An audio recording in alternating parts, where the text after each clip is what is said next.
Wiener. 59. Wiener, wiener, wiener. Wiener.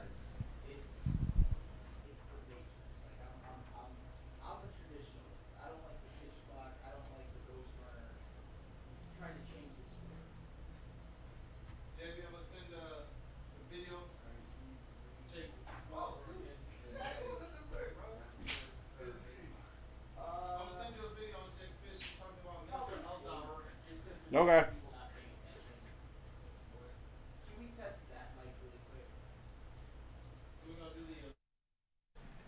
And around the city? Yeah, we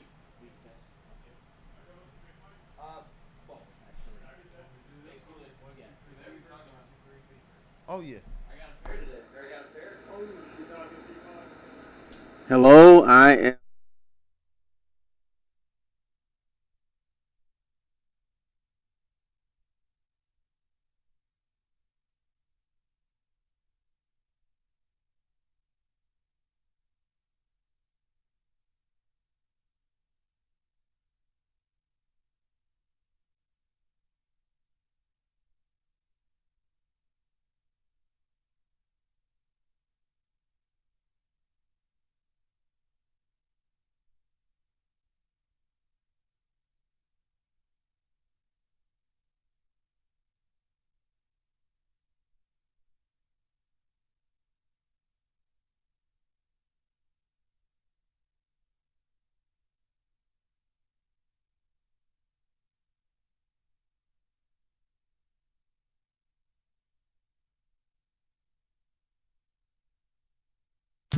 It's time to wake up, Woodward. The most listened to Detroit sports morning show is about to start. Start your day with a warm cup of Flannel Sam. Or how about a full cup of Detroit Kool-Aid? Oh, yeah. Mix in a little JB, and you got yourself the breakfast of champions. Live guests, fan reactions, and updates for your favorite teams. Wake Up Woodward is live now on Detroit's #1 sports network, Woodward Sports. What up, dog people? You know what? It is a Victory Shades type of day, and we are going to get there. But we got a little bit of stuff we just got to kick around in this around the city. In this opening segment, it's Wake Up Woodward and chat family. We appreciate you all for choosing to kick off your day with the Woo Crew. Let's go ahead and get those lights ran up right now. I see the skies have absolutely opened up. It's pouring down raining right now, but you know what? We're going to have a good time here on Wake Up Woodward. It's your boy Brandon A.K. Detroit Kool-Aid, your credential history reporter, writer for the network, Flannel Sam, the vet of the squad, the vet of the network. I'm telling you, he is an expert Riley Green jersey wearer, even more so than probably Riley Green himself at this point. At this point, it's comparable, I would say, but we're definitely going to get into him and a couple other players who really stood out last night, including one that is not going to make the 11-1 show very happy, or at least one member of it, but we'll get into that in a little bit. Rod Beard's going to join the show at 8:45 and continue into the second hour. We're going to go through Detroit sports as a whole, then we're going to do Woodward Pistons, but before I know Terry's got a zany question, but we're also, after that, we are going to cover that Panthers bludgeoning last night and a 4-2 Stanley Cup final win, which really probably wasn't even that close. Yeah, not at all. And, you know, we got a full crew in here today, man, in the booth. Cavassier Chase. We got JB Smooth. Intern Ryan's in the building. The legend Terry Foster. So we're going to have two legends on. Terry Foster and Rod Beard. And that dude Justin. But T. Foss, I got to throw it over to you, man, because and chat family need you guys to be tapped in. I'm curious as to where T. Foss is going to take this, but I'm throwing the pass over to you, brother. Dude, I had a weird experience at the doctor's office the other day. Uh-oh. And fellas, I want to apologize. If I come in here one time smelling like Swedish meatballs, you'll know why. The Dr. Zaruk was telling me that one of my medications could create an infection in my balls. What? Right. That smells like Swedish meatball. Well, no, it gets worse than that. So I'm like, dude, what are you talking about? Because he's a real proper guy. He didn't want to say balls. He kept saying scrotum. And I'm like, what's this scrotum? And then finally he had to come out and says, I need to make sure that you dry your balls after the shower and thoroughly. Then he said to the standpoint that you might want to use a hair dryer. I'm like, dude, are you serious? I said, I'm not using a hair dryer. But if I do, he told you to blow dry your balls. yes, that's what he told me. Wow. Blow dry your balls. Man, these doctors are getting pretty deep. I didn't know whether to laugh or, but he said, it could be an infection and you have to make sure it's dry. Goodness gracious, man. I don't even know where to go from there. You have to find a way to proposition this for the chat. We're going to find a way to get their involvement. Bro, that would hurt. A blow dryer on your balls. Yeah, it's Seriously. a sensitive area for sure. Golly, man. Hey, shout out to your doctor, too, for There's trying a to bring cool all setting. levels of professionalism to the setting, too, man. Hey, you know what? There's a cool button. What'd you say? There's a button on there that you can press and it'll blow colder Oh, yes, air. you can do cool. That's right. Yeah. You can. There's also the low setting and the high setting, and if you fun fact, you put it on low, it's also lower heat and doesn't blow as hard. So you don't have to necessarily singe your ball hair there, Terry. Oh, man, Stick Nah, I Radio. don't do Shout out that. to Stick in the chat. He says, Terry, you Terry, you can get a lovely lady on 7 Miles for just $10 a day to dry your I'm balls. wondering if you could get the blow dryer down there. Could you create a perm or something like that? I mean, I don't know. Oh my You goodness. said, you know what? If it's going to get done, why not style it? Right, style it. Do a Jerry curl. Well, no, you can't keep it wet down there, Terry. You can't do the Jerry curl. Put some curlers on there. I may as well jazz it up for the honey. Hey, some people pay Steve-O Baby said $29.95 for that. Kool-Aid. I just spit out my coffee after Terry just said that. Shout out. Golly, Uncle man. T's the man. Metal Yellow Bezel says, $10 a day? Stephen DeYoung, you do not need to hold the blow dryer to your balls until they burn, T-Falls. They're giving you advice. Well, okay, thank you, but man, that is not going to be comfortable. I mean, No. actually, it's a little bit better for you. The fabric from the towel is not necessarily the best for your skin, as opposed to letting your body air dry. It's better Hey, you for your know what I skin. need now? No. Some recipes. Oh my god. Oh my god. I gotta throw it over to my main man, Flannel Dog. This is so crazy. I'm looking at the chat already. Just Dante151. Well, we're already off the rails. I love it too. Well, Hashtag ball you know hair what, perm. chat family, if you guys have had any experiences that are akin to that, go ahead and throw them in the chat. I see our main man Stick is already doing that. Shout out to you. Mike Ware, you guys are cutting up early this morning. Yeah. You know what? Laugh a little bit. Absolutely. Have a little fun. Have a little conversation. You gotta laugh a have little a bit. little real. Bro, I'm not going to be laughing if I actually do this. No, he's not. No, he's I'm not. just, If you do, I will laugh though. I think I'm going to stick with a nice, big, thick towel. There you go. There you go. That works. Well, Just rub one out. Huh? speaking. Hey, yo. oh, Hey, yo. Whoa. Said that. Hey, Nobody- yo. Well, Gracious. speaking of rubbing one out, I'm sure Panther fans were doing that last night. y'all. Wow. Not the Hey. best transition, Hey. but I will do my best. But trying to get this back on the rails. I love it. All right, so we got to talk about it because it's the Stanley Cup. It's the finals. It ended last night in very dominant fashion for the Florida Panthers. The Florida Panthers did defeat the Edmonton Oilers 5-1 last night to take the Stanley Cup final by 4-2, and the Florida Panthers, after Edmonton and probably tied the series with a huge comeback in Game 4, just basically put their foot on the throats of Edmonton, the players, the city, the team, all in one. And there's no man who's happier right now than Mr. Cavassier Chase, or a Chase GPT, because at this network, there's no bigger Florida fan, also anti-Edmonton, also a Sam Bennett fan, and of course we all know he came home with the Conn Smythe. So Chase, this is just your opportunity to talk your talk and hype up the now back-to-back Stanley Cup champion Florida Panthers. Yeah, I mean, they're a really good team. They're built just on toughness. Like, all four lines are just a bunch of gritty sandpaper type of players. They play tough. They're very physical, and it's definitely like the type of identity that you'd love to see the Red Wings have.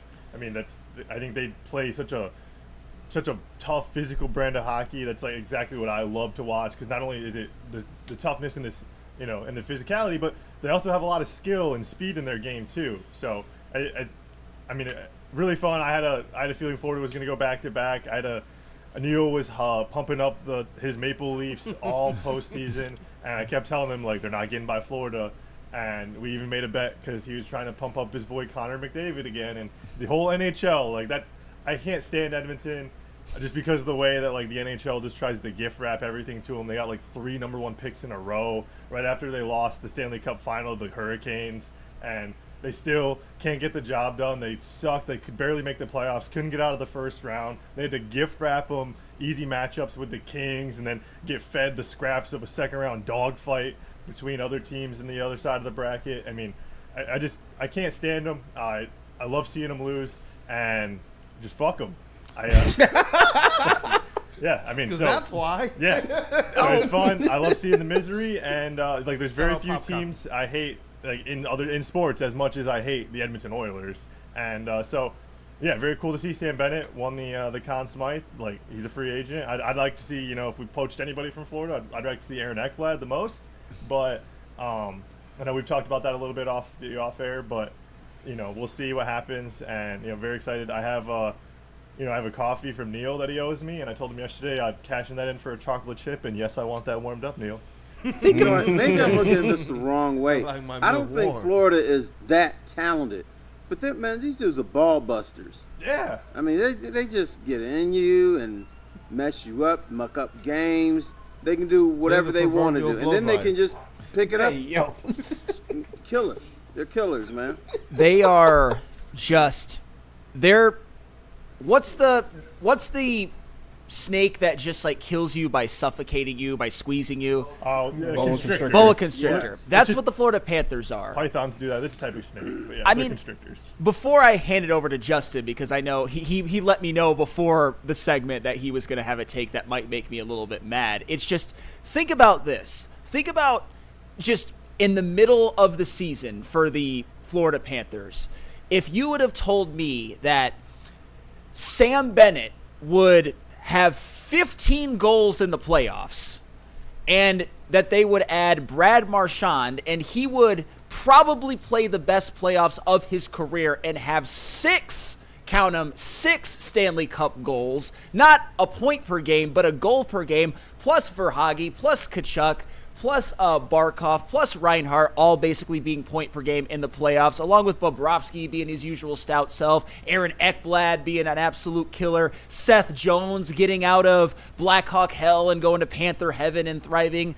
I would have thought this team might go 16-0 in the playoffs. Obviously, that's unreasonable. That's not going to happen, but the Florida Panthers and Spence... Yeah, but Flannel, you missed one thing. What's up? This is the first 6-game sweep in NHL history. Might as well be. Might as well be. It wasn't even close. It was a 6-game series that felt like. Sweep. I mean, Edmonton did get 2, and they were really competitive in the first couple of games and had that comeback, but it really wasn't a close series. Once the Panthers felt real danger, they just turned it up to a level that Edmonton just could not match. So, but Justin, you have some thoughts on the series, probably pro Florida and also a little anti-Edmonton. Take it away, young sir. Edmonton will not be able to win a Stanley Cup as currently constructed. They are not built in the right way to help McDavid get to where he wants to go. They keep bringing in these offensive defensemen like Wallman, and they obviously have developed Bouchard into one of the best offensive defensemen in the NHL. But it's just not sustainable. Their goaltending sucks. Their defense suck at playing defense, which, I don't know, seems important. It's just the name of the position. Just a little bit. And I think that they need to really look into trading away Bouchard as an RFA this offseason, because that is a premier asset that could land them a defenseman and a goalie that could actually help them win a Stanley Cup. And if they don't do it this year, you have to start thinking, is it even sustainable to win a cup when you're paying McDavid $16 million plus and Draisaitl $14 million plus? Like, it's just, I don't know if it's sustainable. I don't think it's sustainable. If they go into this offseason and they're just like, oh, let's run it back, same style of players, almost exact same guys, they're not going to get it done. Even with Florida losing they're going to lose either Ekblad or Bennett. So they might not be the same as they are this year, but still there's going to be another team that is just as deep, that plays that way, that's going to cause them trouble next year, and they really need to consider making some fundamental changes to that team, that identity, because if they keep playing like this, they're not going to get it done. Even though I know McDavid was hurt, and that was a big thing in the series, but the Panthers beat him up. He was hurt because they were playing the Panthers. Yeah. Everyone's playing hurt. You saw, if you looked at Matthew Tkachuk in his when he's holding the cup in the locker room, he can barely stand. He's limping around. I think he had a hernia or something that he has to get in the offseason. Everyone's playing hurt. It's not an excuse, and the Oilers got to take a strong look in the mirror, and they got to think, is this really a team that's going to win the Stanley Cup? I don't think so. I think they got to make some changes. I think they're already thinking about that. I mean, this is the first time I can remember where a team loses in a final and they're talking about rebuilding. They're not talking about retooling. They're talking about rebuilding a team that just went to the Stanley Cup Finals. You know, Justin, I have absolutely no problem with what you're saying. As somebody who was rooting hard for Edmonton, it was frustrating watching them just get their shit kicked in. Even in games that Edmonton won, there were moments, especially in a Game 4, where Florida just looked like they were going to blow them away and then eventually kind of let their foot off the gas, and Edmonton made that great comeback. But Games 5 and 6 weren't even close. It didn't even look like the gap between Edmonton and Florida, especially when it comes to a physical play, was just – it was Lake Michigan. It was. And that's what was so frustrating. And I have actually one more question for the hockey elite in this room. Anybody can take it. I'll actually start with you, Justin, because you were mentioning the defensive deficiencies for the Oilers and how Bouchard, although he's a great offensive player, really lacks defensively. We all know what Wallman can't do. How much of these last two Cup finals does McDavid get any blame whatsoever? Or does he get a pass? I think he gets a pass. I think that if you want to turn to the fact that he didn't score enough in this finals, fine. But that's not all hockey is. I think that up to the point he got injured, he was having a great finals and was having great playoffs. Last year, I mean, he won the Conn Smythe on the losing team. I don't think you can take blame on that either. I just think that hockey's a game where it's so important how deep you are, how your roster is built, and it's a game of matchups. And Florida is the Oilers' worst nightmare, and they are a nightmare matchup on paper. They can't compete with the physicality. They don't play clean enough. They don't keep the puck safe. They turn the puck over too much. So I don't think that you can blame McDavid. I think what you can blame is their management for not building this team correctly around Connor McDavid, because there's one thing they don't understand is your offense is good enough. You have Connor McDavid and Leon Draisaitl. You don't need more offense. You need defense. And the fact that they can't figure that out is honestly malpractice. Well said, Justin. Chase, does McDavid get any blame for the last couple of years, falling just a little bit short? I mean, I don't see how you could try to put blame on him. It's not like his performance lacked any. He played as well as he could, and there's things outside of his control that just don't go their way. You can't play every shift and be on the ice for all 60 minutes and overtime. He played a lot, so I mean, I think it's tough. I think he's playing the role of the tragic hero from just classic 100%. literature. He can't get it done. He gets so close, especially in these last couple of years. So, we'll see if one day he can get it done. While he's wearing Edmonton orange, I'm never going to root for him. So hopefully next year he gets out of that hellhole and leaves in free agency, and they're just stuck, just licking their wounds. Yeah, and for the record, I wouldn't mind that at all. I have no attachment to Edmonton. I just want Connor McDavid to get a cup. And for the record, I think the fact that he got a Conn Smythe last year is a big deal. One of only 3 players in NHL history to have a 40-point postseason. You can't take that away from him. The only thing that I think you can be a little bit critical of Connor McDavid for is that in both of the games, Game 7 of last year and Game 6 of this year, I thought he was a little passive, particularly last year where they only lost 2-1 and he only put up 2 shots, and this year in Game 6, although it wasn't always his fault, he was a -4 and put up 2 shots. But also in the last 2 Stanley Cup finals combined, he has 18 points in 13 games and several great performances.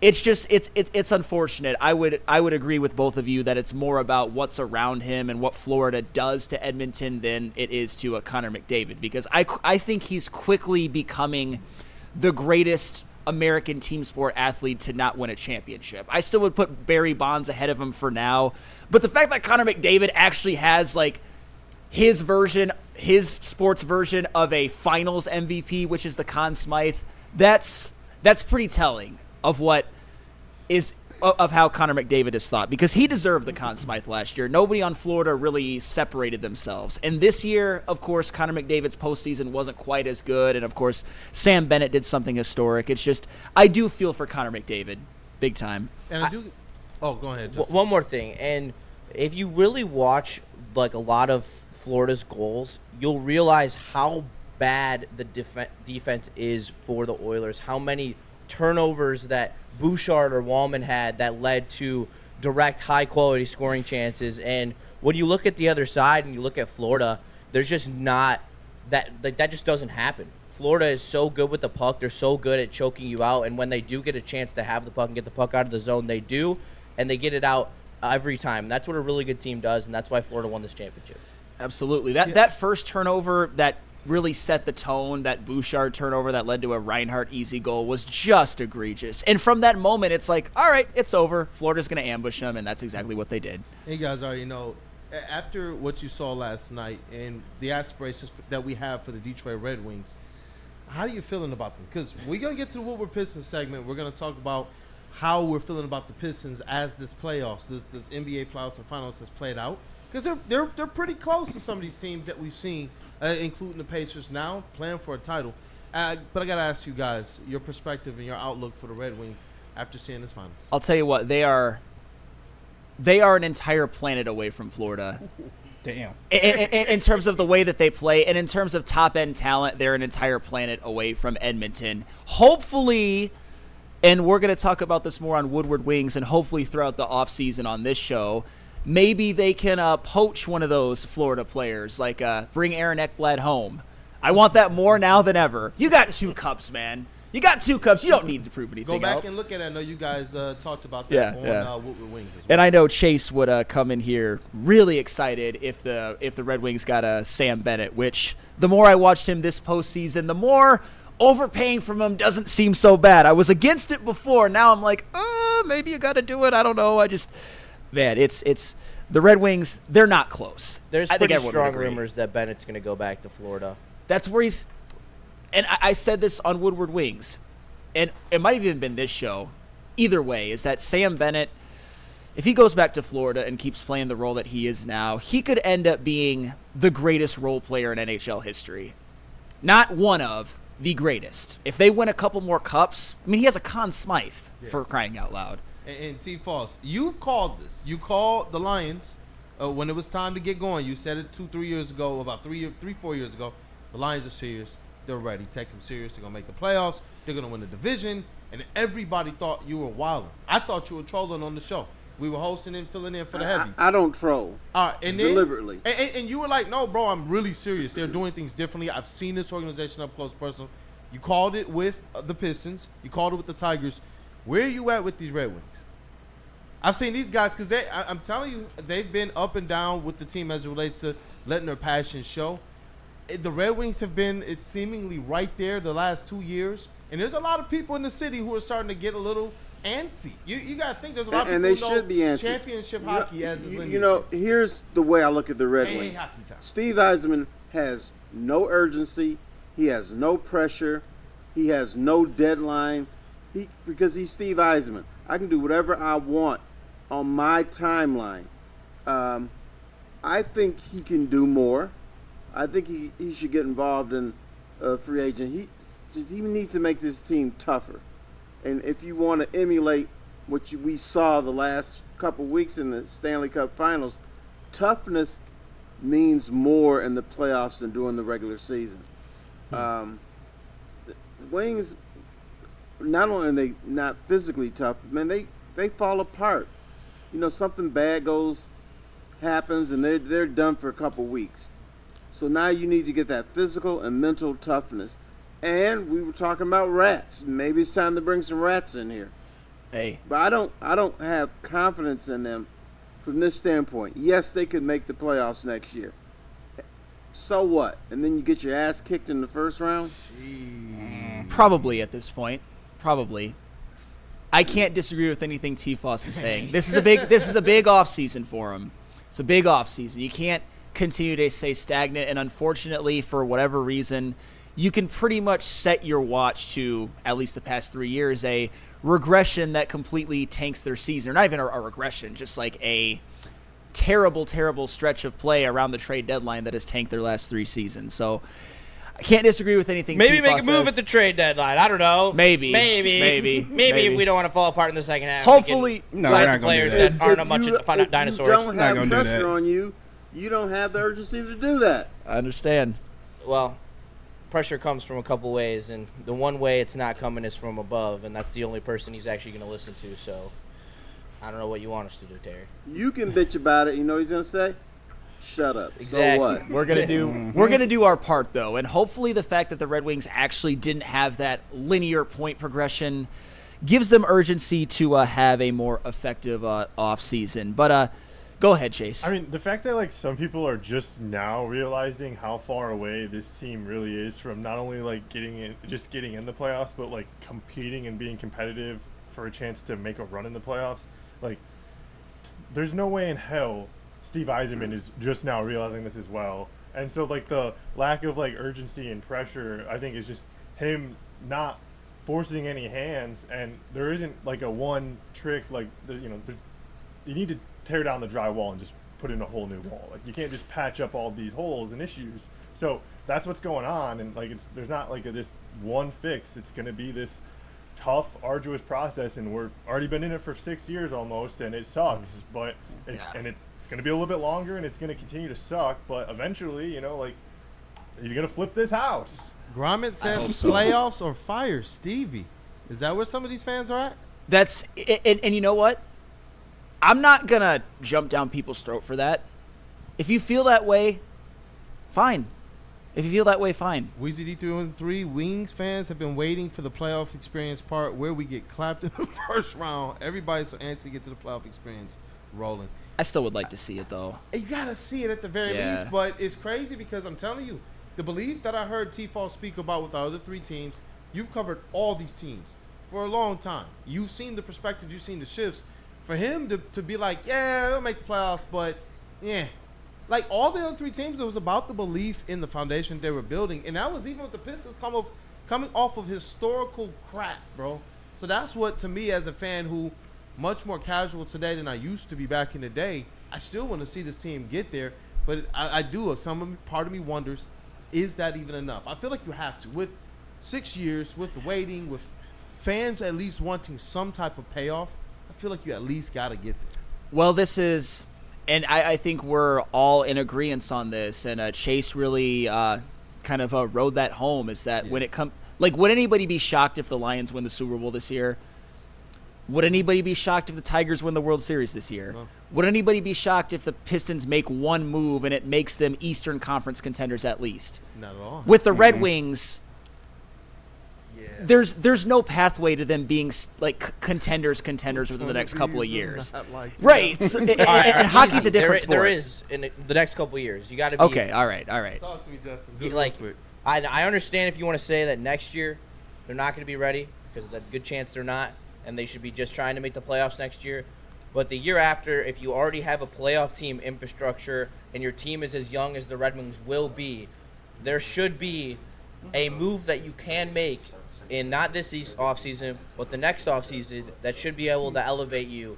If you truly can get over the hump and get into the playoffs this year, then you are in a position where in 2 years you can make that move that will put you over the top. But you have to get there first. You have to make those moves to get to that point, and that's what we need this offseason from Steve Yzerman, is to bring people in to reinforce this roster to a point where they can make the playoffs and not have these slumps towards the end of the season like they have the last 3 years. Yeah, but Everybody you know right what? there. Do you're right, but do you still hear the same bullshit from Steve Eisman?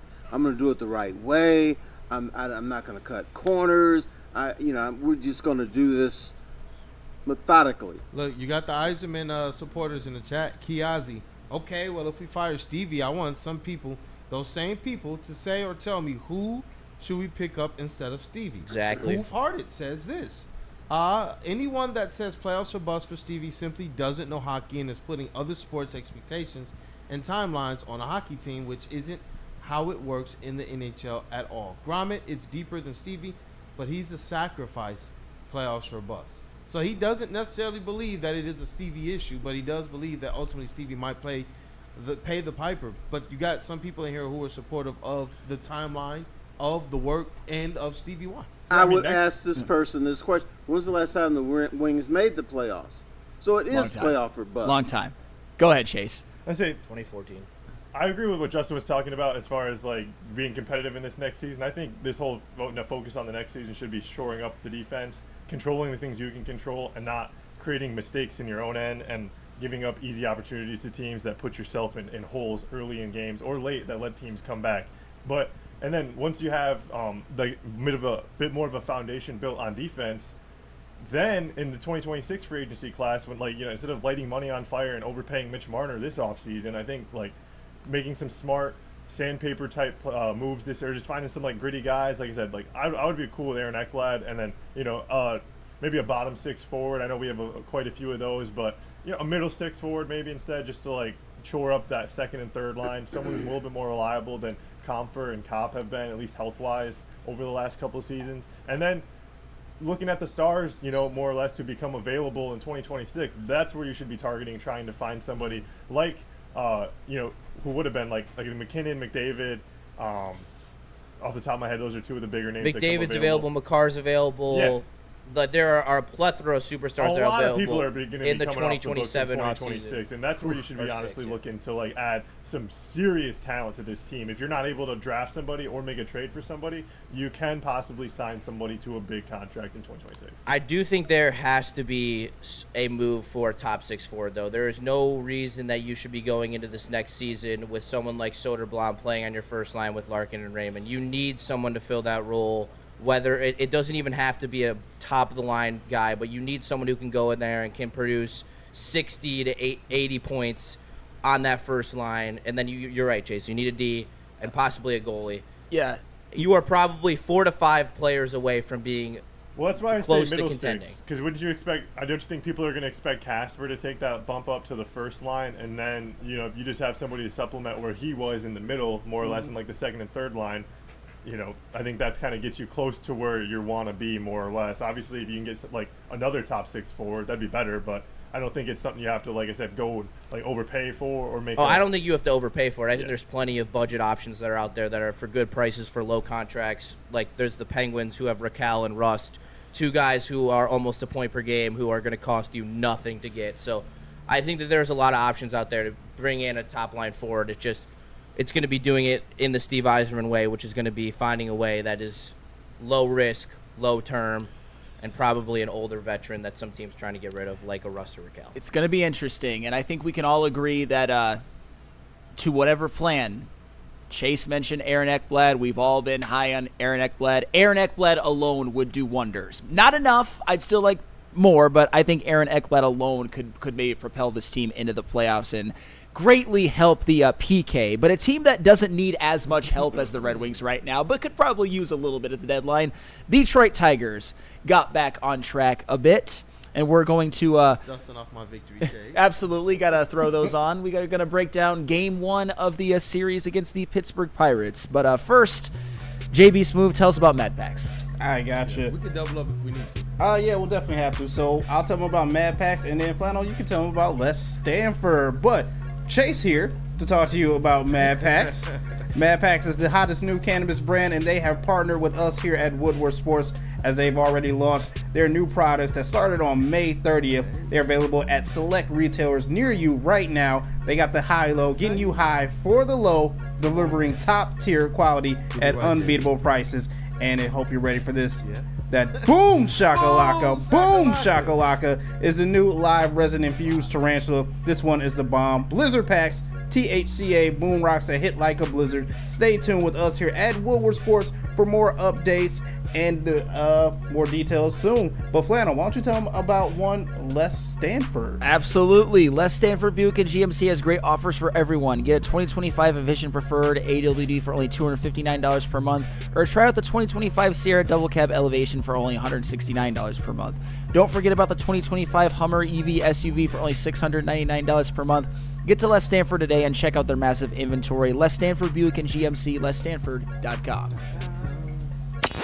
The boys of summer are here, and Woodward Sports is all over the Motor City with the White Claw Tigers Tour.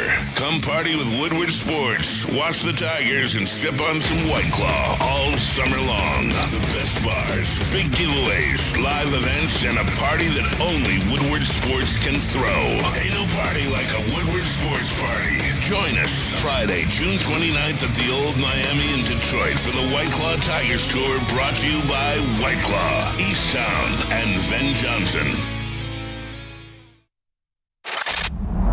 Love Woodward Sports? Love wearing clothes? Then you should be wearing Woodward Sports clothes. Check out our full line of merch at woodwardsports.com. Just click on shop. We have all your favorite designs, like Dan Campbell kneecaps, Woodward golf, and of course, our own logoed out merchandise. Men, women, infants, kids, all love Woodward Sports. Impress your friends. Impress your boss. Impress your dog. Buy Woodward Sports merch today.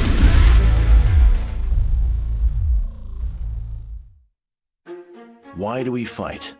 We fight to protect the innocent, to hold the powerful accountable, to bring the oppressors to justice. Why do we fight? We fight to secure and preserve our civil liberties, to get each and every one of our clients the justice they deserve, and to make the lives of real people just like you whole again. ThenFights.com. What's up, everybody? I got the Victory Shades on. Just grabbed myself a pair at the White Claw store, but make sure you guys head over to woodwardsports.com and click under that shop tab where we have all the latest Detroit sports designs. So if you're heading out to the ballpark this weekend, you got some of that on, and someone's like, damn, where'd they get that clothing? You know that you went over to woodwardsports.com and clicked under that shop tab. What up, though, people? Welcome back. It is Wake Up with Woodward. And you know what? We got the Victory Shades on. Shout out to White Claw, one of our sponsors here, and they also sponsor the White Claw Tigers Tour. And we hit 4. We're going to hit 4 of the hottest bars in Detroit. We've already hit 2 of them, McShane's and Nemo. And June 29th, Old Miami Bar. We want to see you guys out there. And you know what? The Tigers, they give us an occasion again to wear these Victory Shades with a 73 win over the Pittsburgh Pirates, a team that we thought would not just be their get back, but we thought it would be the return of some runs. And we see the Tigers 9 hits, 7 runs, spurred on by, I saw it in the chat. I'm gonna just do it for the people. Javi. New hip Javi, man. Yeah, and Strikes back. you know what? I was actually going to save Javi for last, but I'll just start with Javi Baez, because he had 2 home runs last night. I know that it's going to make Neil Rule not I'm seeing super the happy. All-Star pouring into the chat. Well, here's the thing. Before yesterday, I thought the All-Star talk was a little bit overblown. However, Javi Baez's OPS is 798. If he can get it over 800 and maintain that, I'm not saying that I'm going to pound the table. Javi must be an all-star, but at that point, I can't even deny what I'm seeing. He's had a resurgent year. After a bit of a slump, he's rebounded in the biggest way. In the month of June, Javi Baez has a 340 average and a 937 OPS. The dude is absolutely raking, and as Nick Koloff said yesterday in his roundup, shout out the best Tigers beat reporter around, he's he says the best story in baseball. I would say one of the best stories in baseball, but he has absolutely had a resurgent year. And at this point, if you're saying Javi Baez for the All-Star team, I'm not going to fight you on that. 798 OPS, best wins above replacement on the team for a positional player. he's had a spectacular year, and last night was one of his best moments of the season. Man, look at the chat right now. Gromit, Operation El Mago. That's hashtag. Gromit also says El Mago is back. We've seen that a few times this year.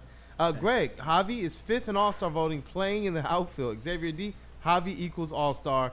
It's so much Javi love right now. You know what? Hoof-hearted, probably the most true statement about Javi. El Mago has aura. No, because aura doesn't exist. But it's amazing to see, like, this Tigers team, despite all of the fickleness of baseball, they still find a way to pull it through. That's what I love. Like, because we were just sitting there talking about, I remember Neil. What happened to Javi? What happened to you guys, Xavier? Because he went through a little bit of a slump. But it's proving to me that these guys have that no-quit mentality. This wasn't just about having a cute season. This wasn't about just proving, I can go through a stretch, or proving I have this or I have that.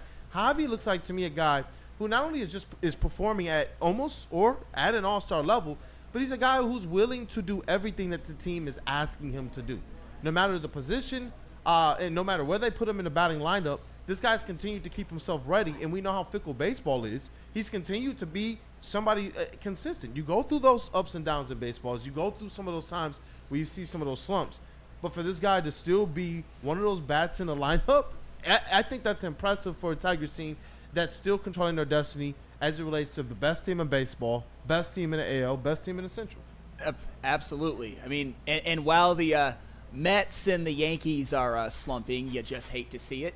Yeah. The Tigers continue to maintain their stranglehold Shout on the out to best New York. record in baseball. And the thing with Javi Baez, just one more quick thing on him. The ebbs and flows of a baseball season, everybody in this room understands it. You're going to go through slumps. And Javi Baez, following that magical game against Boston in which he hit 2 home runs and the walk-off, he did go through a bit of a slump. But the reason why I never came in here and really killed him for it or gave him too much flack is that his numbers overall remained respectable and relatively good. I know that his OPS at its worst since that big game dipped to 713, and 713 you're in danger of it getting into the 6s, and that's where we can start having a conversation. But Javi Baez, this is how you know it's different this year. Mm-hmm. He didn't continue that slump. He's rebounded with a stretch in the last 5 games. He's 9 of 18, a 500 batting average, with 3 home runs, 4 RBIs, and most surprisingly of all, 3 walks. Should I just come On base Javi is back. Hey,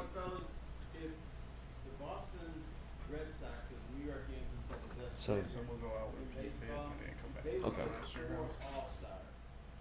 Tigers should be afforded that same opportunity. So who would be the 4 all-stars from this team? I mean, right now, I would say Riley Green. Torque has a chance. Gleyber Torres, I think, will probably start at second. Tarek Skubal, probably a bullpen guy, too. Maybe Wilvest or Canley. I think they could get 5.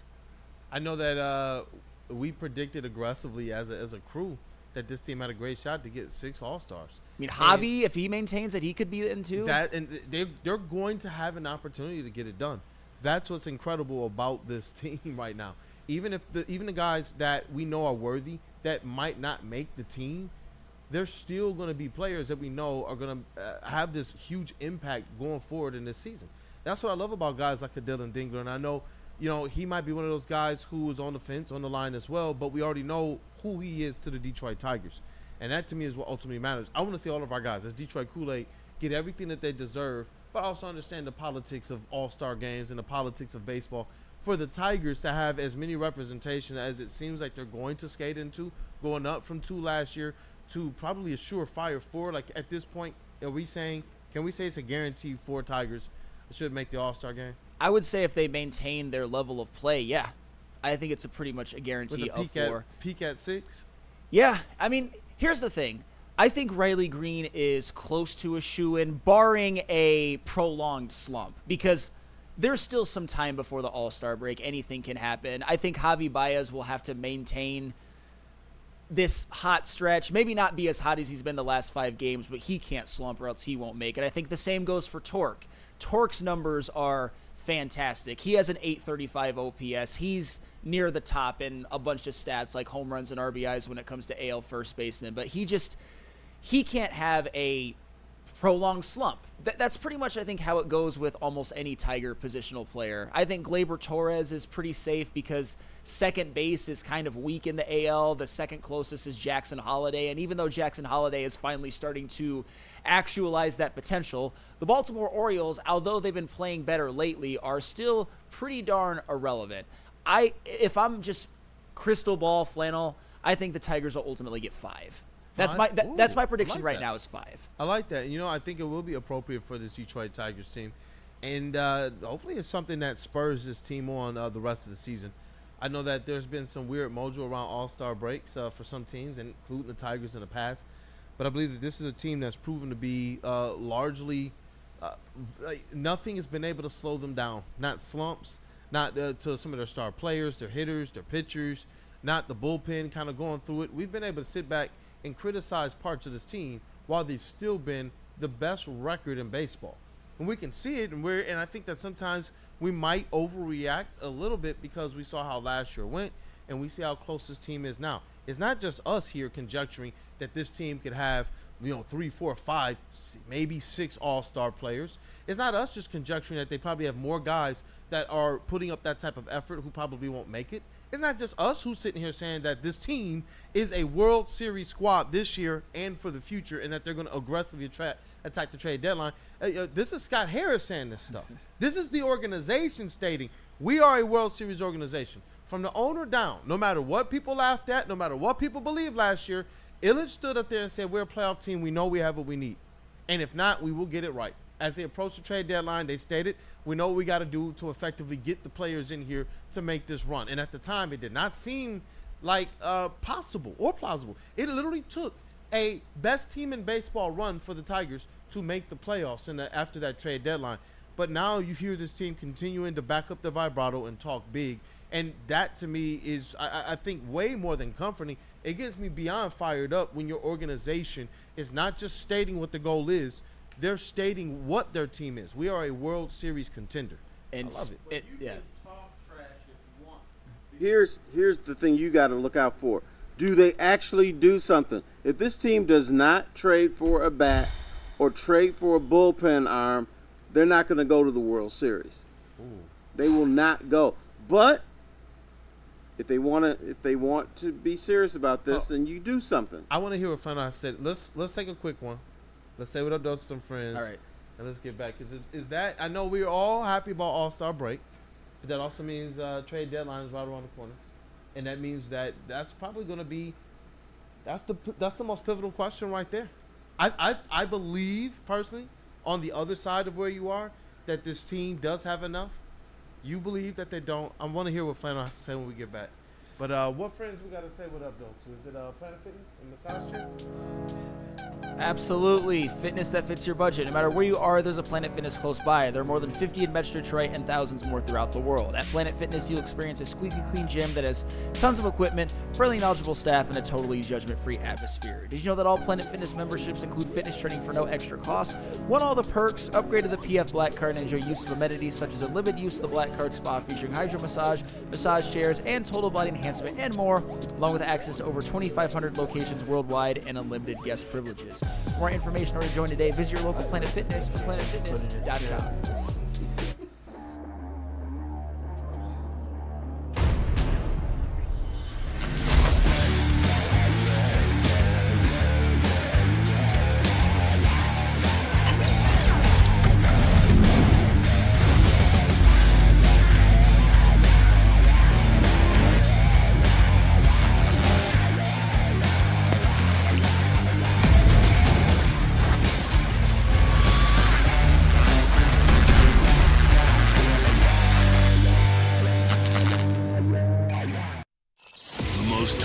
Detroit media by other Detroit media, and we love it. It's the Woodward Sports Network. Hey, it's Stick from Woodward Sports. I'm out here at the Feldman shop, of course, because they are #1 people. And the Ineos Grenadier, that's the new car that they got. But I got my man here, the Sun God. I'm not lying. His name is Amon-Ra. Yes, sir. Yes, sir. He sold me a car. Yes, sir. Yes, sir. What's up? Come see us out here, baby. We in Waterford. We got the pre-owns all day. We got the Grenadiers, and we got new Chevys all day. Whatever you need, we got you. Yeah, and I went with this one. I like it. 2023 Durango. It's used. Only got like 30,000 miles on it. And this guy, man, I was like, listen, this is my price. You either make it happen or I'm out of here. Easy. You know what he did? Went to his boss. He's like, I'm making this happen for this guy. Came back, threw the contract on the table. Now I'm in the whip. Yes, sir. Sign, drive, 0 down, easy money all day. All right, Feldman, what's the address here, do you know? 5300 Highland Road, Waterford, Michigan, 48327. Open until 6 o'clock every weekday except 9 o'clock on Mondays and Thursdays. It's 4 o'clock on Saturdays. Only day we're not here for you is Sunday. Every other day we're here to get it done, baby. And his legit name is Amon-Ra. I'm not lying. It was destined. It was meant to be. Woodward Sports found this guy. So thank you very much, man. Enjoying the car, and the kid likes it too. It's nice and safe.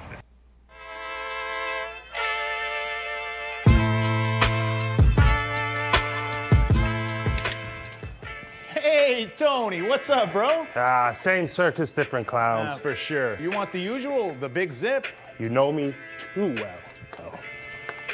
Throw a little something extra in there for your ma. Oh, Hope man. she's doing all right. Ay, guy, sei un santo. You're a saint. All right, buddy, we'll see you next time, okay? Grazie. Hey, looking to upgrade your relaxation game? Well, check out the Massage Chair House in Bloomfield Hills, Michigan. The largest massage chair showroom in the Midwest, with top brands for massage chairs like Infinity and Osaki. Located near the corner of Woodward and Long Lake Road, experience luxury comfort with Dr. Eric Duncan, the Wellness Doc, creator of the top YouTube massage chair review channel. Book a visit at www.massagechairhouse.com or scan the QR code above my head. Massage Chair House, your ticket to ultimate recovery and relaxation. It's Wake Up Woodward. We are back, chat family. Let's smash that like button. Let's get to that like goal today and run it up. Thank you guys for being here and for supporting the Woo crew. I know we got the legend Rod Beard, who will be joining us today for a few segments. So we're gonna have a double dose of legends, T. Foss and Rod Beard. But T. Foss, you posed this question before we went to break of you believe that if the Tigers do not make a move at the trade deadline, that they're not going to win or even make it to the World Series? That is correct. Clarify? Wow. And it's not they don't have enough. I believe this. Teams who are serious about championships make moves during the regular season. You got some pushback in the chat because Nicholas Duncan says best record in the league, but they don't have enough. LOL, and he goes a couple times here and puts the laughing emoji. Once again, I'm not saying you don't have enough, but you need something fresh. Every team, just about every team that wins a championship makes moves. Florida Panthers made moves during the regular season. Yankees make moves during the regular season. And they're always loaded. Jeez. But you need somebody fresh in the lineup. And the other thing is you need to be forward thinking. When you get to the playoffs, and especially if you get to the World Series, you're not going to be facing scrubs on the pitching mound. It's only going to be the best of the best, and there's going to be fewer runs. Defense, sorry, Flannel, but defense is more important during this time, and so the game is different. No, and I think Terry philosophically is right on the money because we know that the Yankees are going to try to make moves. We know that even a team like the Houston Astros are going to make moves. Even some teams in the wild card race, like the Blue Jays, for example, could make moves. I think something. The Central is just going to sit there and take this beating. I mean, it depends because maybe by then they're all out of it and want to sell. Seriously, the Central has turned into just like a complete dog Duke division right now. But I think another key for the Tigers is Parker Meadows getting hot because he's been really slumping at the plate since he's came back. But if Parker Meadows can get hot, if Matt Vierling can get back and play at the level that he did last year, and then Trey Sweeney can be relegated more to a bench utility role, I think this lineup can still be really, really damn good. But it doesn't hurt to go out there and try to get somebody else or try to get another arm. You know what? Let's ask. Let's get Rod Beard in on the show right now. Shout out to Rod Beard, senior sports editor at the Atlanta Journal-Constitution. Shout out to our brother back on the show. He hit us up last week, had some meetings and such. Because you guys already know, big dog on campus out there, my man Rod Beard. But back with the brothers this week. And, you know, I got to throw the question right over to you. T. Foss, he believes that the Detroit Tigers, not only will they not win it, they won't even get to a World Series if they do not make a move at the trade deadline. Listen to T. Foss. When in doubt, listen to T. Foss. There you go. I think the other part of the deal is that you have to stop the other teams from getting a big piece. So sometimes, like Terry said, you make a move just to make a move. But the other part of that is, hey, we don't want the Yankees to get this person, or we don't want the Dodgers to upgrade at that position. And if it can help you, then you go out and make a move to add some new blood, as he said, but then also just to make sure you have enough. You don't want to get to the playoffs and you get an injury and somebody's out for a day or two or something like that. You just want to make sure that you have the strongest roster possible at the positions where you need to have all of that depth. And pitching, you just can never have enough pitching. And if you go out there and you get somebody who's going to strengthen your rotation and make it where you can pitch Skubal every 3 days and feel comfortable in those days when Skubal's not pitching, go do it. Yeah, and you know what? Steve Old Baby in the chat agrees with Terry and Rod. He says, I agree with them, Kool-Aid. Just because you have a good record doesn't guarantee you will win a World Series. You want proof? Oh, this hurts. Ask the Lions. They were 15-2. Terry, I agree with you. You got some support there. Yeah. Right. And we thought the Lions were a little passive, too, that they could have been more aggressive. See, there's teams who are serious about this, and there's teams that's like, we good. We'll make it. Don't be like that. Now, let me quote sports fans who always say this. When you got somebody down, put your foot on their neck. Detroit Tigers, put your foot on the rest of the league's neck. I like the sounds of that. No, that is. They got the best record in the American League. They're in the position where they can put the foot on neck and maybe steal someone away that the Yankees wanted. But Rod Beard, I want to ask you about a couple of the players that the Tigers have now and are playing very, very well. This is a two-part question. One, do you think at the end of the year Riley Green gets any MVP votes? And two, does Javi Baez sneak his way into the All-Star game? I think we know the answer. Waiting for this question. I was waiting for part B. Just a mention of Javi Baez when everybody wanted to put him on a spaceship and send him off of this planet. That we're talking about him in any kind of positive, contributing way is crazy work. It's crazy to be talking about Javi Baez, especially not at shortstop. And the arguments were, well, I mean, maybe defensively, shortstop, he can just leave him in the lineup and he'll hit something sometime. He just won't swing at things in the lefty batter's box. He's been a find for them. And you talk about the trade deadline. Some of that is you got another hitter that you didn't expect to have in Javi Baez. It may not be every single day, but in a lot of clutch situations, he's come through and he's won a couple of games for you. Oh, and the defense in center field. Good God. Like, this is Mad Libs. You're putting words together that don't belong together. Javi Baez, center field. Those two things, anywhere in the outfield, don't go together. Why are we talking about this? Because he's done that well. Give me the first part again, because I'm so overwhelmed by the second part. No, I was just gonna say. Javi's done that to us all, Rob. I know this is a loaded question. I know the season isn't even halfway over, but this is more speaking to what I believe are his improvements, and if you feel this way too. By the end of the season, does Riley Green get any AL MVP votes? Sure. Well, yeah, there will be MVP votes. You know you're making Flannel's day right now. Two. There will be MVP. Yeah, I mean, even if they have the best record, there will be people who just unanimously want Aaron Judge to win it. So there might be a handful here or there, but I mean, this is Aaron Judge's show unless something catastrophic happens. Aaron Judge should be unanimous. What a season he's having. But unfortunately, the Yankees are still looking up at the Tigers in the standings, and you just love to see it. Yeah, you absolutely love to see it. And the Tigers right now putting absolute BTA. But, You know what? We talked about something yesterday with the Detroit Lions, and it was as it relates to Zadarius Smith. We had this kind of roller coaster of emotions where you have Big Z saying, you know what, I'm going to sign with the Lions soon. And then you have Brad Holmes, who talks about the defensive line in that room effectively being complete. Where you stand right now when you look at the Detroit Lions and that and their defensive line? It's got to be one of the strengths of this team. It's a strength, but the same conversation. Go get more help. You don't know about injuries. Those things just crop up, and we saw that certainly last year. Go get more help. Just go get people. You're never going to be criticized for having too much talent at any position. Maybe quarterback is the only one, but you would have a good backup. Go get more guys and worry about the money later, worry about the perceptions later. But if you feel like you want to have depth and strong, consistent depth at the position, just go get guys. Worry about the rest of it later. Yeah, and I asked that because a lot of the people who believe that the Lions, of course, are going to win the NFC North, the measly old NFC North, they don't believe that this is a squad that's going to really measure up against the tops of the NFC or in the NFL.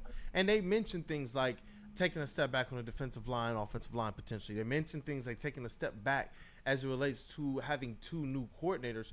But I do believe that that is the ultimate shot of disrespect out of Dan Campbell, who has continued to make the right moves personnel-wise. There were times when they had to rely on a bunch of players on rookie contracts, and they still got it done, to the tune of those guys getting paid right now. And Dan Campbell in this offense, I believe that a lot of people are overdoing how much the Lions offense could suffer or take a step back because Dan Campbell's the one who brought this from his predecessors, from the places he's prior been. And so I wanted to be able to gauge that with you. How overblown do you believe this is? I think that as long as you have Dan Campbell and him leading the ship, that this team is not actually going to experience any type of a step back. I don't mean record-wise. Could they have a worse record than last year? Sure. But as it relates to being one of your top teams in the NFC and in the NFL, I believe as long as you have Dan Campbell, the Lions are going to be in that mix. Yeah, I think so too. And I think it's setting the standard and setting the culture that the players are going to embody a lot of that. And the new coaches coming in, they understand the assignment. They know, hey, this is what the team did last year and the year before. And there is a standard that's been set of what this offense needs to do because the pieces are there. And you're having that internal growth that J-Mo is going to get better as long as Goff doesn't take any kind of steps back. You know what Sun God has. You know your backfield is going to improve a little bit too. So all of that is there, but there may be some short-term steps back in terms of record. They may lose, and we went through the schedule a little bit before. There may be some games that they lose that you don't think they're going to lose. But at the same time, overall, when you get to the playoffs, do you feel like you have the pieces in place to win a game or two in the playoffs? Absolutely, and that's where you need to be. It doesn't matter whether you're going in the playoffs at 13-4 or 11-5. You might have to play an additional game, and we saw the value of that. There are no guarantees, even though you're the number one seed. Are you playoff ready, and do you have the depth to be able to go through and win some games there if you need to? Now you're preaching on that. We got legend to legend talk right now. T-Foss, yeah, got a question for Rob. I think in this town we like to panic, and so people are panicking with the Lions about everything they lost, the coordinators, the center. But no big Z. I don't think people are focusing enough on what the Lions gain for next year, like an entire defense. And, Penei Sewell will be better. The Sun God will be better. I don't think Jared Goff is going to panic as a quarterback and throw 4 or 5 interceptions because he knows his defense is better. So those are things I think the Lions have gained, and I think they're going to make a playoff run next year. Oh, you still Let me jump in there real quick. Let me jump in real quick because we go back and forth between fans being in panic mode and fans being in holier than thou mode of it's Super Bowl or bust. That is a ridiculous, and I said this at the time last year too, that is a ridiculous attitude to take.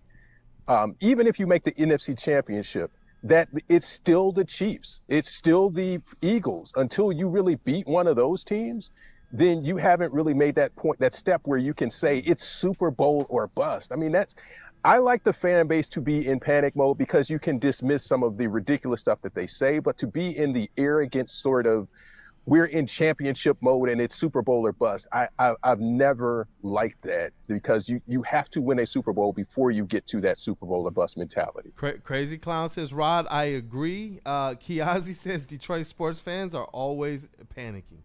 Hey, you know what? There might be some truth to that. I don't take that away. And I do believe it's because of some of the swings we've seen of these teams. We get a taste of that championship. We get a taste of those eras. And then it got taken away from us for so long across the board, like all of our squads.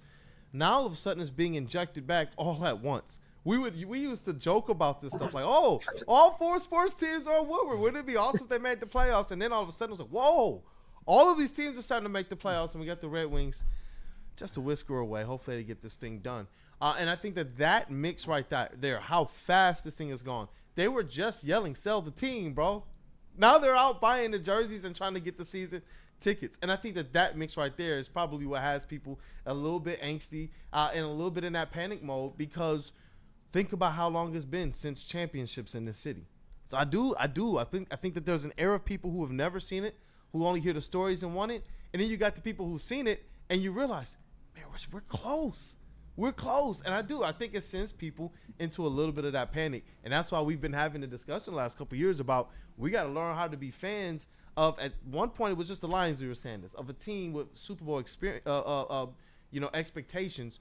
Now we're stepping into an era where we have 2 and 3 teams that have championship expectations. But let me say this. Say the word Super Bowl. Say it. Don't be afraid. Don't be scared. Because I used to go into the locker room all the time. This used to bug the hell out of me.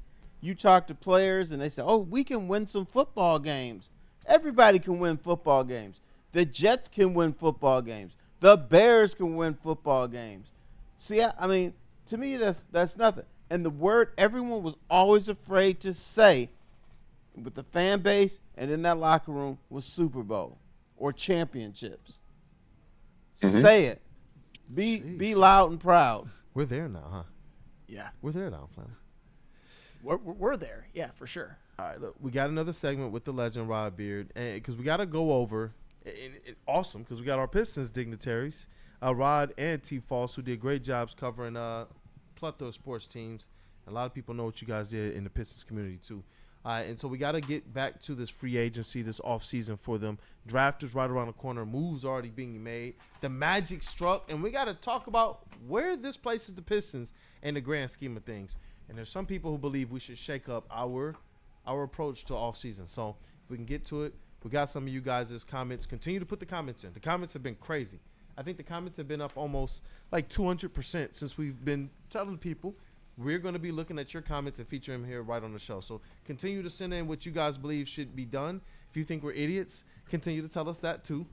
Because Rod, we're not ball knowers, Rod, T. Foss, and Flannel, and the rest of the crew. But let's say what up to some friends and get back to our Woodward Pistons segment with the legend Rod Beard and T. Foss. Got Caesars. Buddies? Yes, absolutely. All right.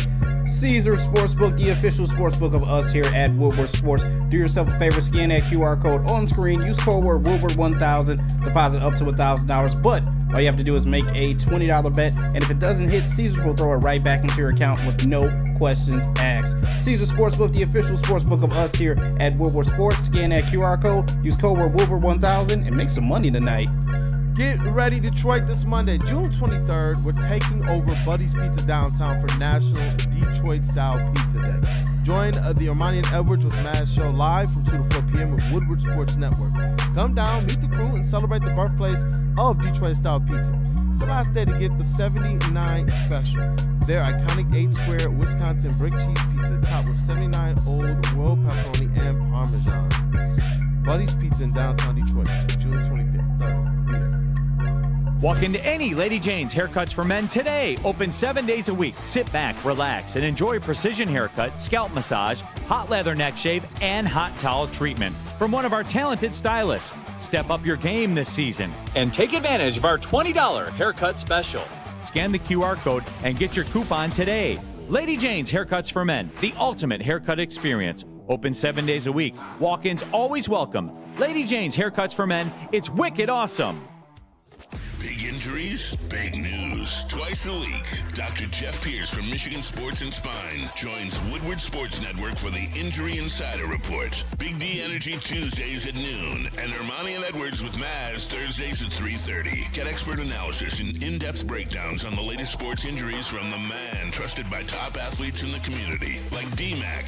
Whether it's the Lions, Pistons, Tigers, or Red Wings, Dr. Pierce talks us through it all. Don't miss the Injury Insider Report with Dr. Jeff Pierce, your go-to source for understanding the impact of injuries on the games and players we love. Only on Woodward Sports Network. Scan the QR code on the screen or go to MichiganSportsAndSpine.com to see if Dr. Jeff Pierce can help you.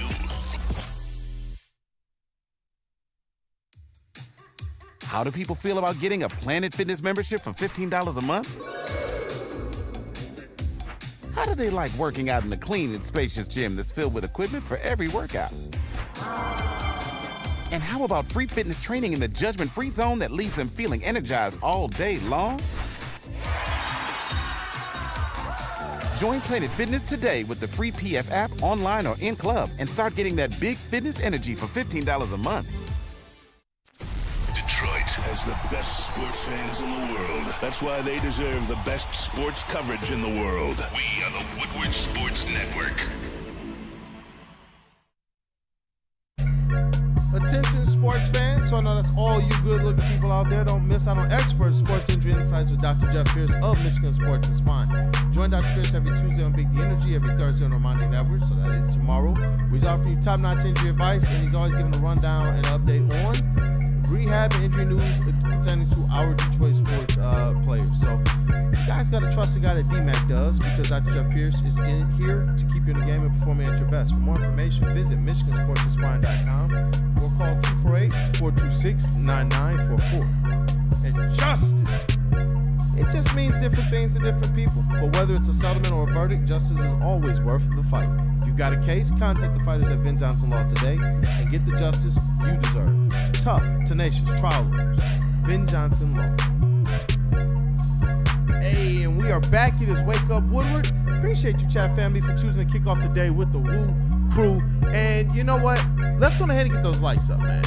I'm going to throw it over to T-Foss. He's been doing a great job at this. You're going to have to satisfy the like button. I don't think Roger do that can again? this thing live either. Wait, let's rock, man. All right. People, this is a treat. All right, when we put that camera on Mr. T-Foss there, you might have to put the hat on too for this one. Oh, okay, yeah. Those likes, man, hit that like button. Let's rock. All right, folks. Y'all. Satisfy the young people. I got to do this over music. Yeah, let's get that like button going, because it puts a big-ass cheesy smile on Kool-Aid's face. Even Flannel Sam is happy when you push the like button. So get your fingers, put a little moisture on it, push the like button.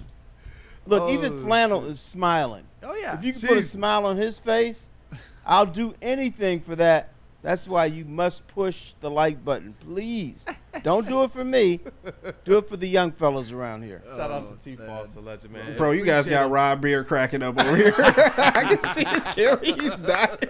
Hey, Rod, I got a request for you. What up, Rod? Rod, tell them to stop calling you a legend. You know what it means? It just means your ass is old. Now, I'm old. You still a young guy. Don't take that shit from them. Et tu, Terry. Et tu. I thought we were immune from caressing the like button in a certain way, but this is wild behavior. Y'all got T-Foss. Oh man. Hey man, this is all new to me too, so I'm just trying. I just do what I'm told. Rod is disappointed in this flannel. Hey, nothing worse than being disappointed. They know how to satisfy the like button down in Atlanta. I mean, what did you say, Chase? They know how to satisfy the like button down in Atlanta. Okay. Yeah, I can't do it. Pistons. Them lemon pepper wings. Oh man, I thought I was trying to get a sip of water in. Goodness gracious, y'all almost got me. What up, Rod? Speaking of Pistons. Rod's back. thoughts. Do we speak about the Pistons? Rod's thoughts. Hey, on Wednesdays, when we're Pistons, Rod Terry said, "Do we speak about the Pistons?"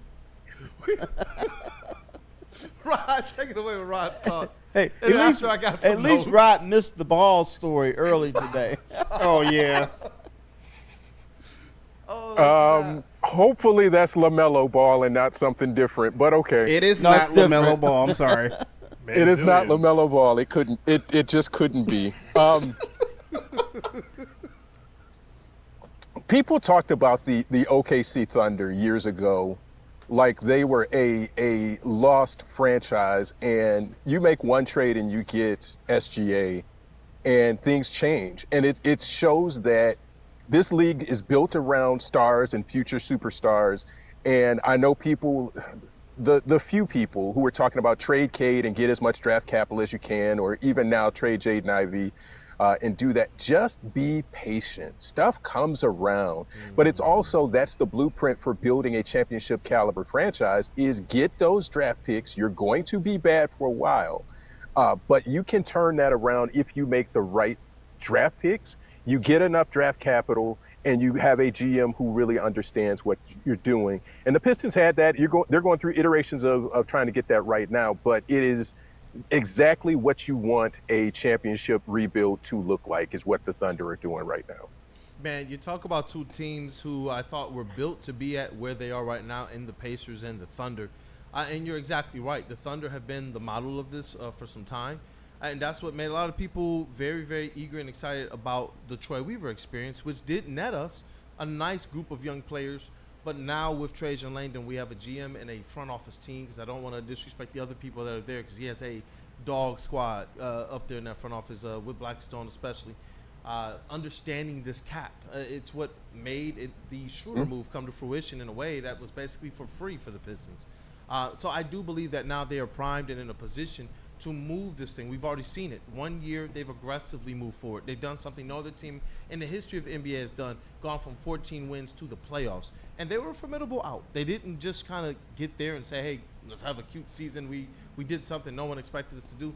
They wanted more. And that, to me, is why I do believe, this is a team that is positioned in the Eastern Conference, and it's going to be a lot of our talk today. It's about how fast do they push that pedal on accelerating this rebuild, especially when you look at the fact that the Pacers, they went and they got Siakam.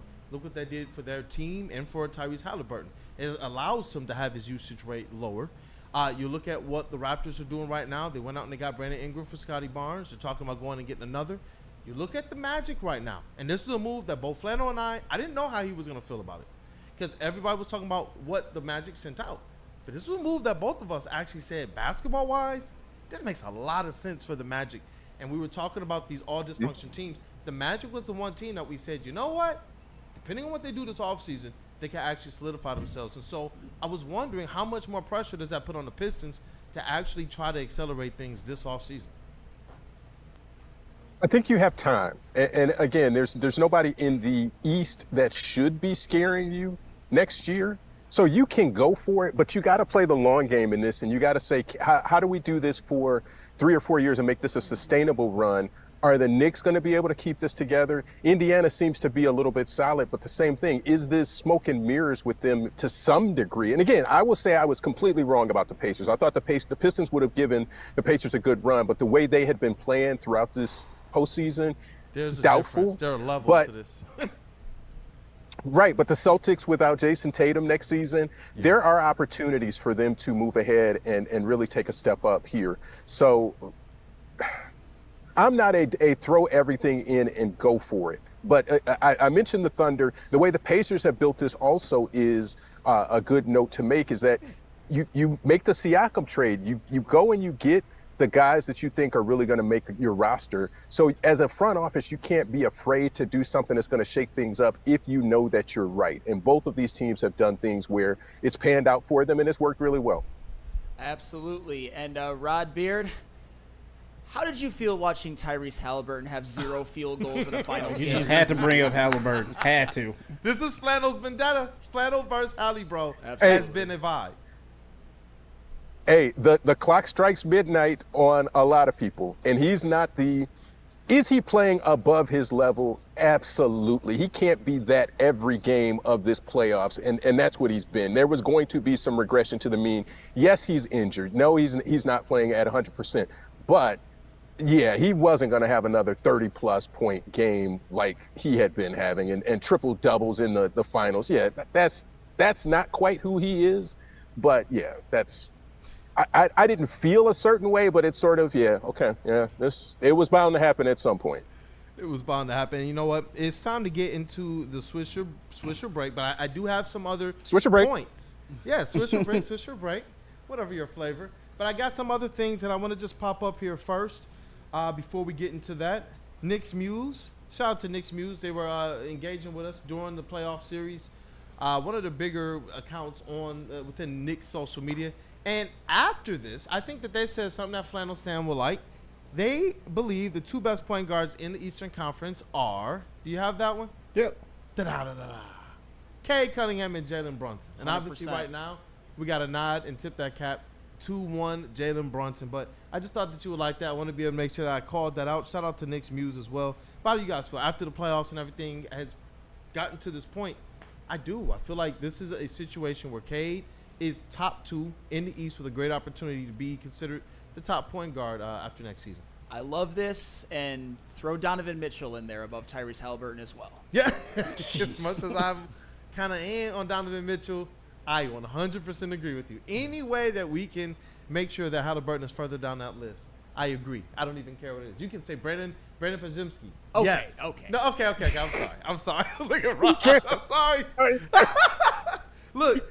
We got another one from Jake Weinbach as well as we're setting up our Swisher break because we got some good questions. You got that one from Jake Weinbach? Yep. And there's some other people who believe this could be a potential.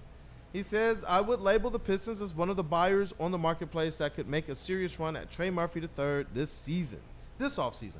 Detroit is ready to take the next step in the East and will have the necessary assets to build an enticing offer for the New Orleans coveted wing. And I know that's a player that even before he signed that 25 mil, 100 mil contract, 25 a year over 4 years, fans wanted the Pistons to be able to pursue him.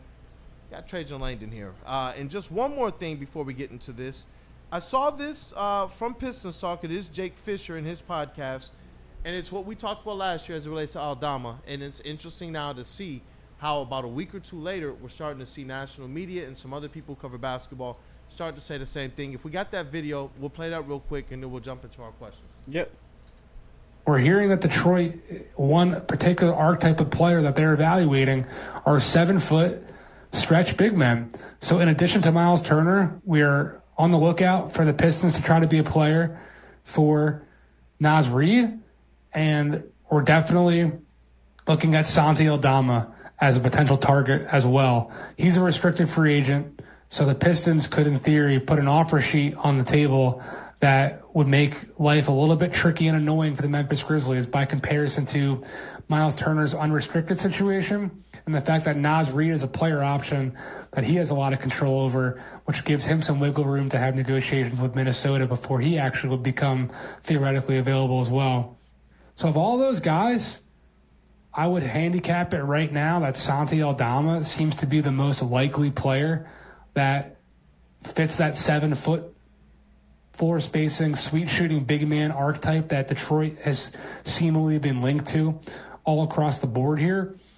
They might be seeing an opportunity to put some pressure on Memphis, and maybe there's an opportunity for them to work with the Grizzlies and figure out a sign trade scenario that makes sense for both sides. Shout out to Jake Fisher. Shout out to Bleacher Report as well. You guys might know I have done and will be actually this upcoming season doing some correspondence again with Bleacher Report and their hoops alongside one Jeff Freddy. So be on the lookout for that. But shout out to Jake Fisher. And these comments to me, they're like music to my ears. Last week I said Rob Beard, I think I'm becoming an Aldama stan. The Pistons, I believe they actually have the ability to press the gas pedal on this one. Something that I think can help the team a lot but won't cost them a lot. We didn't get your thoughts on it. I wanted to get yours on that and what Jake Fisher was talking about. And then we'll have JB Smooth throw the graphic up and get into these questions. Santi Aldama. Not a Aldama fan. The names that we've mentioned, I'm much more partial to, even Miles Turner's and his Lego playing self. Nas Reed, go get him. If you can get him, get him. But again, there's going to be a lot of competition in that bidding. But I like Bobby Portis as my main option there because he checks more of the boxes that you kind of want to do, and he'll be affordable, and the bidding won't be quite as high, I don't think. So, It but won't Aldama, be quite as high, but Portis' numbers, they are creeping up, but they said that he's going to land, as far as I was seeing, 10 to 15. Now I'm hearing he might land overall value of a contract about $20 million behind the Nas Reed. yeesh. Overall annual. So I heard he's getting up to where he might be maybe 5 to 10 million a year behind, 5 to 7 million a year cheaper than Nas, which I do believe is significant. But you know what, fellas? Can you stand pat and hope everybody improves? I say no. That's question number one. Yeah. Hold that thought. Yeah. Okay. You know what? Throw the graphic up, JB Smooth. Throw the graphic up. Let's Swish get or the break. chat family into. Let's You guys already go. know it is swish Let's or go. break. Swish or break. Hey, and I got some important questions here, and I also have some off-season outlook from some of the chat family too. So we'll go through these questions, and if we got some time, we'll get to the chat-initiated one. And I actually pulled one from Dad with Tourette's from the chat today that I sent over to JB Smooth. But I got it. We'll start. Hold those for now. We'll start here. It's more important for Trajan Langdon to strike this free agency than waiting till next. They have a lot of flexibility over the next two off seasons. We already know that Tobias and now could be considered an expiring contract this year, but next year his contract is completely off the books. We talk about how fast do you push this pedal. I'm gonna start with you, Mr. Final Sam, because there are people out there who believe that the Pistons are going to be very aggressive, or at least have the capability to. It's more important for next year. I'll go. More important to strike this year rather than wait next year. I would like them to strike this year, but I'll go brick just because you might get a little bit more clarity on what you have. Got you. JB Smooth, what up, though? It's a brick for me. I would like them to strike this year, but I honestly don't think that's going to happen. I think you're going to go through a period where you're going to try to analyze and see what you have right now and then move forward that next season. So prepare for another season where no moves are going to get made. Cavassier, is it more important for them to strike this offseason or next offseason? I'll say next. I don't think you have to be reactive to what the Magic just did and force a move. I mean, unless you go get I really like Jaren Jackson Jr. If he becomes available, then I think that go ahead for that move or something like that. But other than that, don't just go and grab somebody. He would be the two-way, floor stretching big that would be a dream. Yeah. What about you, T. Foss? That is up to the people. What are Piston fans willing to tolerate? If they're going to say, okay, we're good with it, we're going to be patient, then yeah, you can wait until next year. But if the goal is to be a championship contender, you better strike now. Whew. What say ye, Rod Beard, in the chat? Terrell Lamar says brick. Dante151 says swish. Randall Small says swish. Dad with Tourette says you must give Cade, Ivy, Asar, and Duran one full season together. Man, but the context is that the East is wide open right now, and the Pistons vaulted into the top four, in my opinion, in the East, just based off of all the dysfunction and their trend. What say you, Rod Beard? Swish or brick? They got to strike this offseason or next? I'm going to say brick. You can wait. But for the people who will say swish on this, you want them to strike, you want them to get something. But to get something in the market that this summer is going to be, you're going to have to give up an Ivy and a Sar or somebody that is critical to what you think your core is right now. So don't be surprised when you get sticker shock and you say, hey, we want to go get this guy, but you got to give up Ivy in order to make it happen. Oh, but Ivy's such an important part of this roster. You can't have it both ways. You can't go get one of these top free agents and not give up something in order for it to happen. So buyer beware on this. You understand you're going to get something, but you got to give up something in order to do let me just to add some context to that. When we talk about Trey Murphy being available, there is a site out there that, they go through what realistic offers would look like. And they were saying even for a guy like Trey Murphy, the Houston Rockets would have to give up Dylan Brooks, Tari Eason, Reed Shepard, 10th overall pick, 4 future first-round pick swaps, and 1 pick swap just for Trey Murphy. He's good. Look at Desmond Bain setting the market. That's KCP, Cole Anthony, crazy. 4 firsts. 4 first. That's the market. So if you want to go play in this market, hey, knock yourself out. But it is not shopping at Kingsway. You are shopping at Macy's, no doubt. Listen, and I'm seeing some people in the chat who do feel Ryan Glinsky, the East is wide open. You got to strike. And I saw one that said you got to strike after what the Magic just did. The Pistons will be worse than them. That's interesting because question number 2, if the Pistons don't make a significant move, they will finish behind the Pacers, Magic, Knicks, and Bucks if they get Giannis back, guaranteed next season. What say you, Flannel Sam? Brick. I think that the Pistons are going to at least finish ahead of the Bucks because Dame Lillard is going to be out for the season. They're probably going to lose Portis. But I could see the other 3 for sure. I could see them being like 4th, 5th. What say you, JB Smooth? I agree with Flannel on this one. This is a brick, and Orlando better hope that this trade helps them out so much. Otherwise, we're all going to be laughing at you. I'm going to be the first one laughing at them right now. I'll tell you that. What up, though, Kavasi and Chase? What was the question again? Yeah, if the Pistons don't make a significant move, they will finish behind the Bucks if they get Giannis back, Pacers, Magic, and the Knicks guaranteed this season. I'll say brick. I mean, you know, who knows what type of leap Cade could make individually, and then if Ivy healthy for a full year, you don't know how much Asar and Ron Holland will develop over the year, and then maybe Duran steps up a lot too. So I mean, I don't know. That's a lot of ifs and ifs and buts, but they're still a young team, so a lot can happen. Yeah, definitely. What say you, T. Foss? If they don't make that move this year, they're gonna finish behind the Bucks, the Pacers, and the Knicks guaranteed. Maybe and not, the Magic. Maybe not the Bucks, the Magic, maybe because they've made some moves. To me, the Pistons are now a 4-8 team. So, are we satisfied with that? Is that good enough for 4 to 8? 4 to 8. I need them to be a guaranteed 4 to 6 right now. If it's 4 to 8, I'm not satisfied. Personally. 4 to 6, you're good with it though. I want them to be a it top don't 14. get you anything else. I want them to be a top 14 next year. And Tom Gorris, and God bless him, he was like, "Oh, we can win a playoff series next year." So that's low expectations. The Pistons should put themselves in position with this division to be NBA Finals contenders. Feels like the East is right there, man, for the taking. Right there, right. I see you, Rod. I see you. Rod Beard. What say you, man? Contender. Dude, I'm gonna say brick, and I'm gonna give people some context on this. Before this season, and I do this every year, hey, are they gonna make the play-in? Well, I gotta tell you 5 teams that they have to be better than. Now we're talking about them being in the top 5, potentially, in the East.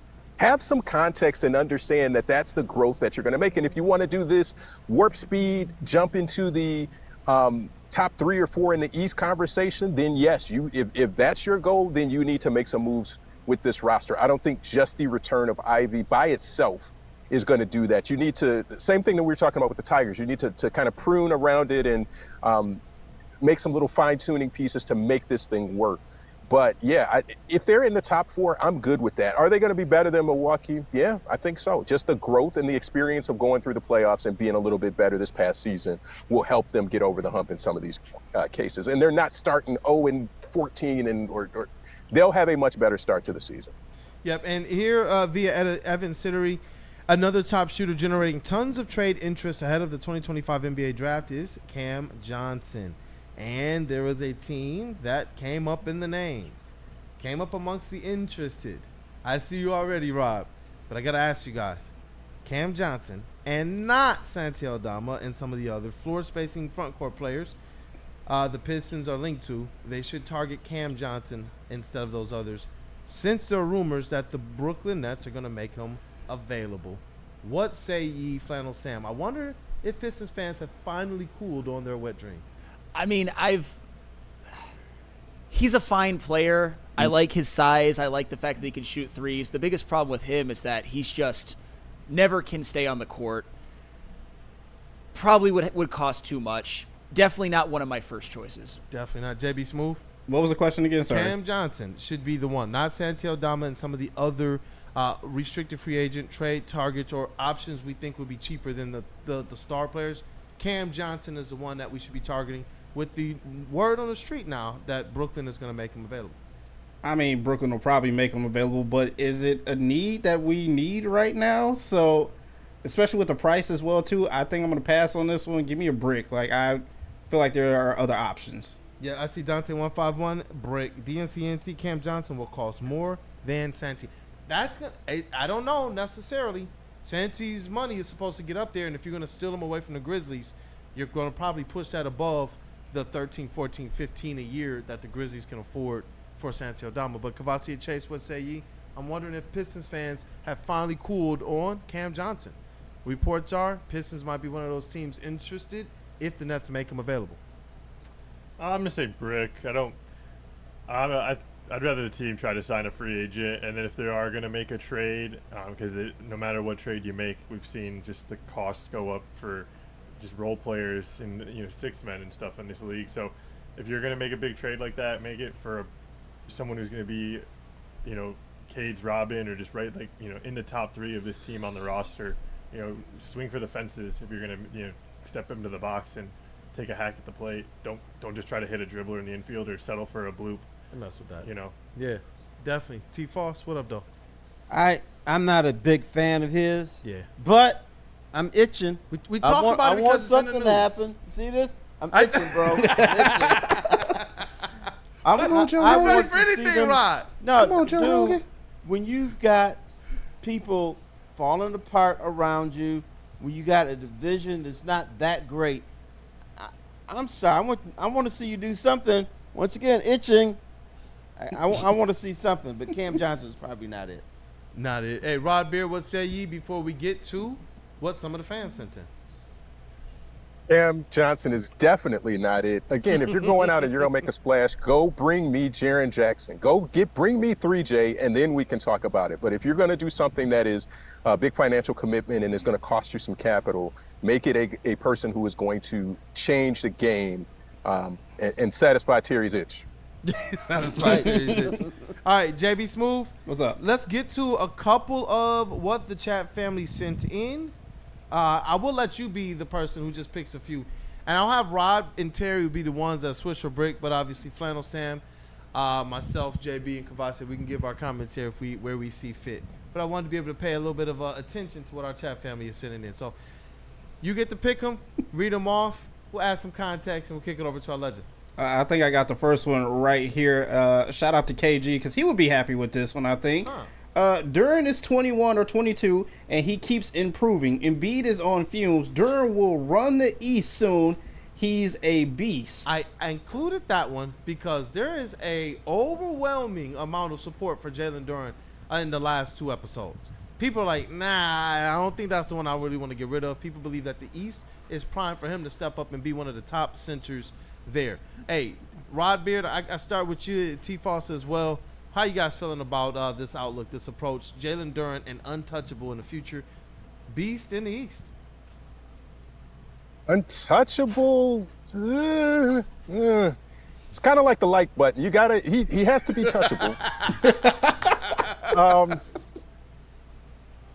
I don't think he's untouchable. He'll be good, but not untouchable. And again, if the right package comes along, would you 3J or Jalen Duran? Let me ask those folks that way. That's playing dirty. And I think most people, I think most people would say 3J, especially if you're trying to accelerate and go into a championship mode right now. They would say 3J. So that's the idea that you're thinking there. What up, T-Foss? You know, Rod, I can't believe you said Jalen Duran untouchable. Hell no, he's not untouchable. Yeah, and you're right. If you can get 3J or Triple J or whatever you want to call him, and there's a little package, boom, go for it. There's only one untouchable. That's Cade Cunningham. Everybody else touch That's not even an air. That's not even an air. You did. What are we doing?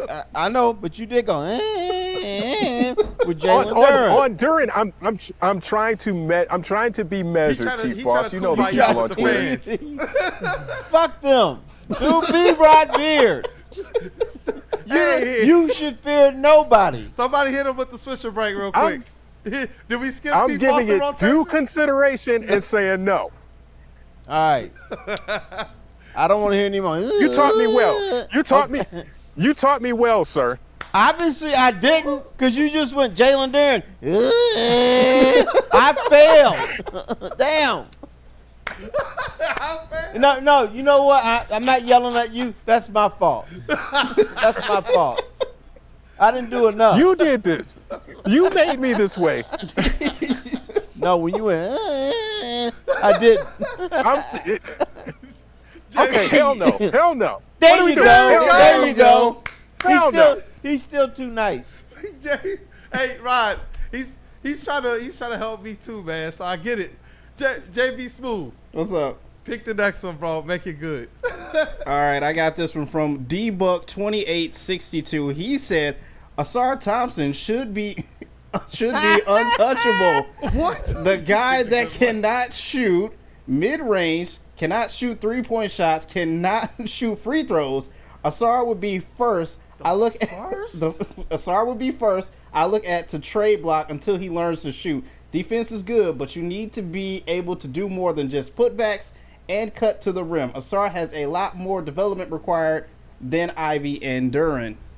Flannel. Okay, I think he's referring to me. And for the record, I didn't say that Asar was untouchable. I would say that to me, he is more untouchable than like Ivy and Duran, for example. And I think you will see that when you really crunch the numbers and when you really look at the impact, he also helped the offense with his cutting, with his putbacks, with his offensive rebounds, and obviously he was just a terror. He's all defense loading. So yes, that's why to me he is the most untouchable besides Cade, but not wholly untouchable. Hey, you know what? What about you, Rod Beard? Oh no. That dude is very touchable. Like, if you're thinking about who you can trade in order to go and get somebody else, Asar is definitely on that list. Yeah. You need to give up something, again, in order to get something back. And Asar, if you believe Ron Holland is on that same trajectory as that, you have a duplication at that position. One or both of those guys can go. What up, T-Foss? I got another itch, but it's a different itch. I think this guy's going to be really good in this league at some point. Untouchable? Hell no. Of course not. But there we go. I like the fact that he plays defense, that he's tall, that he can, he can develop a jump shot. A lot of guys have come into this league without jump shots, and they've turned into something. You ever hear of a young man named Scottie Pippen? And I'm not saying he'll be Scottie Pippen, but Asar has some skills that need to be developed, and they can be. I want to take another look at this young man before I go get rid of him. Yeah, I feel like amongst all of us, he might be one of those, behind Cade, you're one or two that you're probably not. You're going to be less eager to trade that individual. He's my second behind Cade. Yeah, mine personally. That's me too. I keep feeling like that guy is stepping towards stardom. And if you're telling me, I do believe some of the three-point shooting stuff is blown out of proportion for a guy who can do as much as he can do. But let's get one more JB Smooth. I got a whole lot of these too because they've been hitting the comment section. Got over 100 comments on one of them, man. They went crazy. So we're going to continue to get to it. Thank you, guys. I'm telling you, comment section of this episode of Wake Up Woodward, when this airs on Woodward Pistons, go on ahead and flood it with the comments. We're going to continue to feature you all. Let's get one more, and then we'll wrap it. Did you want to do Dad from Tourette's from the chat?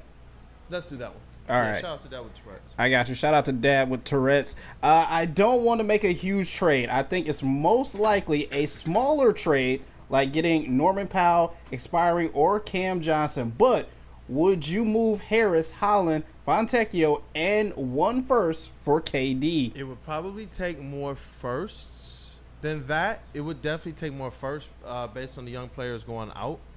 But, yeah. Yeah, I would. Flannel sound. Why'd you say it like that? Can you put that up? I mean, what are you supposed to do? It's freaking Kevin Durant. Here's my fear. Why is KD on so many damn teams? There's something there. Either his breath stank or he's stealing from people. Is he throwing bowls of oatmeal at people like he's doing Kevin Porter Jr.? Man. But you have this. I mean, we're talking about taking a chance, though. This is something that I feel like you have to do. getting rid of one regular rotation player in this scenario. Fontecchio, who I had some hopes for, but he never got back to the level he did through those first 17 games he played with Cade Cunningham. And he looked good and promising. But we're talking about the Pistons being in this position of, do they just kind of just meddle along? Well, that's how I believe you find yourself in the all dysfunction teams. We see them meddle along and fall off. We see the Hawks, we've talked about them. Even before you found yourself down there as being one of those teams that just kind of meddle. They talk about what they may or may not do, but they never go and just punch the deal. And if anything, they've been more sellers than buyers during the Trae Young era. We've seen Collins and some players that they've gotten rid of from that team. And that's where part of me is like, you gotta, if you have the opportunity to press the button on a player like that, don't you do it? Even if he, as big of a star as he is. I just need him for 1 year. Just for 1 year for you? See, so you don't care about the people who are saying, but he's only going to be here for a year, he's going to walk. And if he is here, we got to pay him $50-something million a year. And let me quote myself from a few years ago, then let the bitch walk. I don't care. I just need him for 1 or 2 years. If you want to go, go. Rob Beard, what up, though? We know how much Kevin Durant is set to make next year. $55 million. 55. Who they think they're getting? Chelsea Clinton? No, you are not. You are not paying Kevin Durant 55 and giving up some pieces to do it. No, and again, this is the idea of you go out and you make a big splash and you got KD for 1 year. You got to do something else in order to legitimize and make that work. You're not adding a draft pick. If that's your one big splashy move, are you 5 games or 10 games better than last season? Ugh.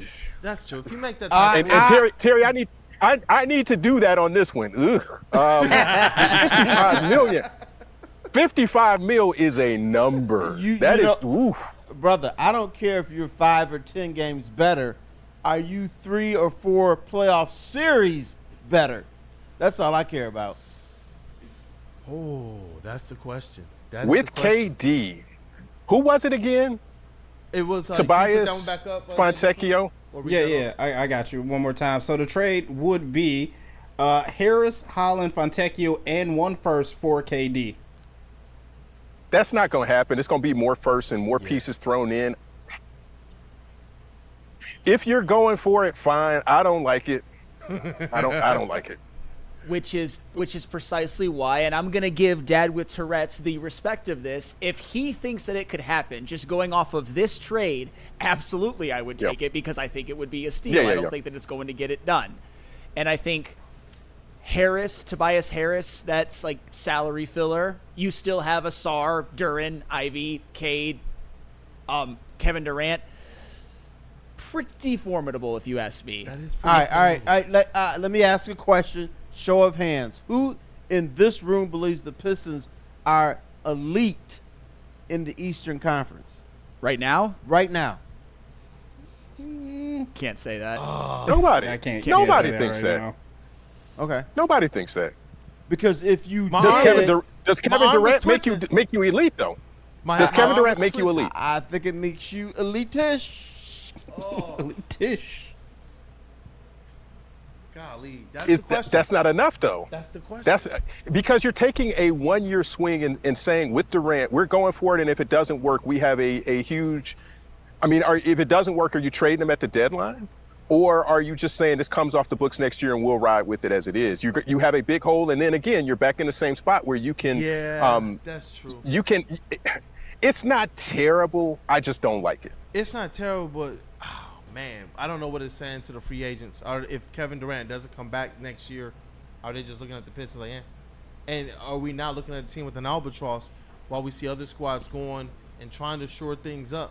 The Magic made a move to try and make sure for the next 2 to 4 years they're going to have this trio of Desmond Bane, Paolo, and Franz.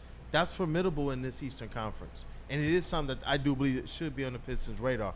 So from those perspectives, when you're talking about that long-term outlook, I 100% get why you might be hesitant to make certain moves, even if it's for a star player. I can actually understand that. So you guys got me distracted. I'm really more interested in Triple J. That's the one, man. Defensive Player of the Year. He can score a little bit. He's tall. they've been selling since before the playoffs. Didn't we sit here and tell people, I don't care where Memphis is on this thing, there is so much dysfunction there. And then little by little, coach is gone, Desmond Bane is gone. Now there's rumors that what are they really going to do about Ja Morant? They're wondering about how they build around him in the future. They're wondering about what he is for them right now, despite the level of player he is. That's straight up dysfunction. And Triple J is just sitting there like, what's going on? Just toss him out on over here, man. So just look at this. Treat him well. 3J is making $23 million next year, last year of his deal, and he's 25 years old. Now, if you come back and you want to pay him 50, I know a good $26 million we could match that salary with. Hey, so if you tell me you're going to get 3J and you put that package together for that, and you're going to pay him, extend him and give him 40 plus million, I'm on board with that. I'm on board with that. That makes a lot more sense than KD to me. I would do that one. All right, we back on the. Triple J would be the Tobias Ivy 4 first and whatever other end of our rotation guys. I get rid of every first round pick I got until 2048. Whoa. They're not even born yet, Terry. 2048 kids aren't born yet. Hey, still going to get rid of them. Get rid of the babies. That's for real, F them picks. Damn, T, you traded the babies. That's the way it goes. I'm curious if we could somehow get Jaren Jackson Jr. in a trade, and Tobias was a part of that deal. If JB would maybe consider get a Tobias Harris Grizzlies jersey in honor of making that happen. This show's so crazy. We got to get that to happen. And my man Terry Foster saying they're gonna be in a trade report before they have a birth certificate as well. Right.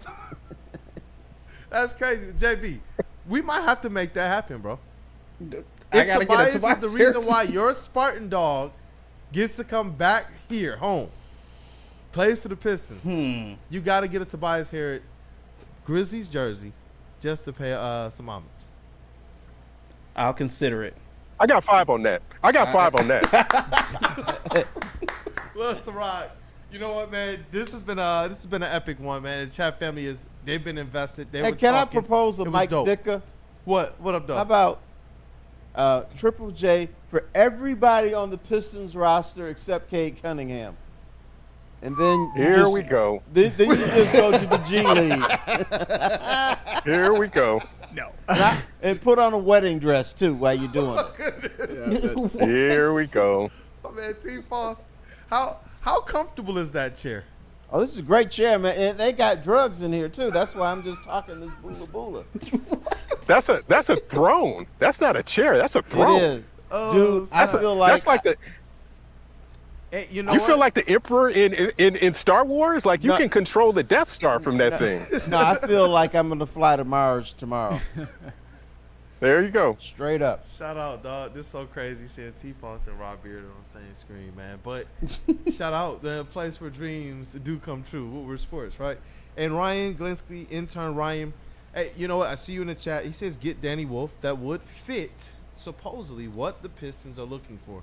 But I don't think that they're going to do anything to mess up that draft capital until they know that they're not going after a trade or a restricted free agent. But Danny Wolf, to trade back into the first round, we've seen it take as low as 4 first-round picks. The Pistons actually, they've done that. They've been on both sides of this thing. Traded out of the first round by accepting 4 second-round picks. They traded back into the first round by giving up a couple second-round picks. So it'd be interesting to see where Danny Wolf falls because he does fit that 7-foot floor spacing, versatile big that everybody in the league is looking for. But the Pistons have been one of the teams that they say there's a certain local team. There's a certain local team that has the number 22 pick that, I mean, maybe. You know what, man? The Pistons have the ability with their second-round picks to get busy in the draft, with their first-round picks to get busy in RFA. They have the opportunity to go and absolutely accelerate this thing and throw dynamite on it. But I am comfortable if Trajan Langdon decides that next year is the year that they're going to do that. So I kind of want to see him do it this year. Who doesn't want to see the fireworks now? 4th of July is right around the corner. Yep. But shout out to the legend Rod Beard for giving us his time, senior sports editor. Rod, Atlanta tell him to Journal stop calling Constitution. you a legend. You ain't old yet. Hey, I got this gray right here that suggests something different. I'm never comfortable with legend.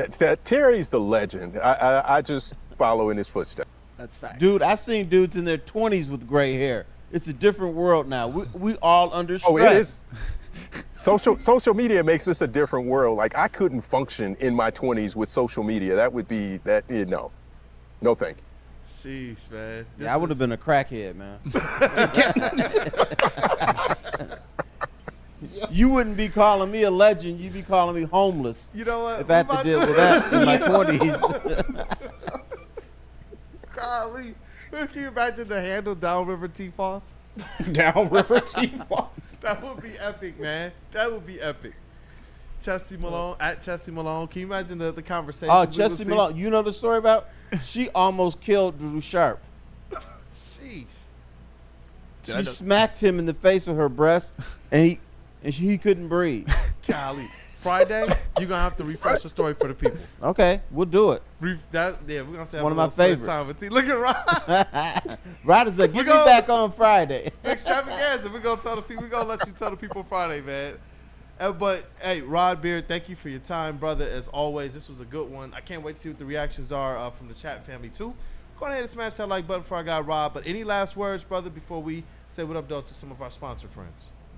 No, just always a pleasure to be with T-Foss, and always grateful for the wisdom and the knowledge that he gave to me. And you talk so much about what I've given to you, but it is just passed down from generation to generation of sports personality and sports journalists.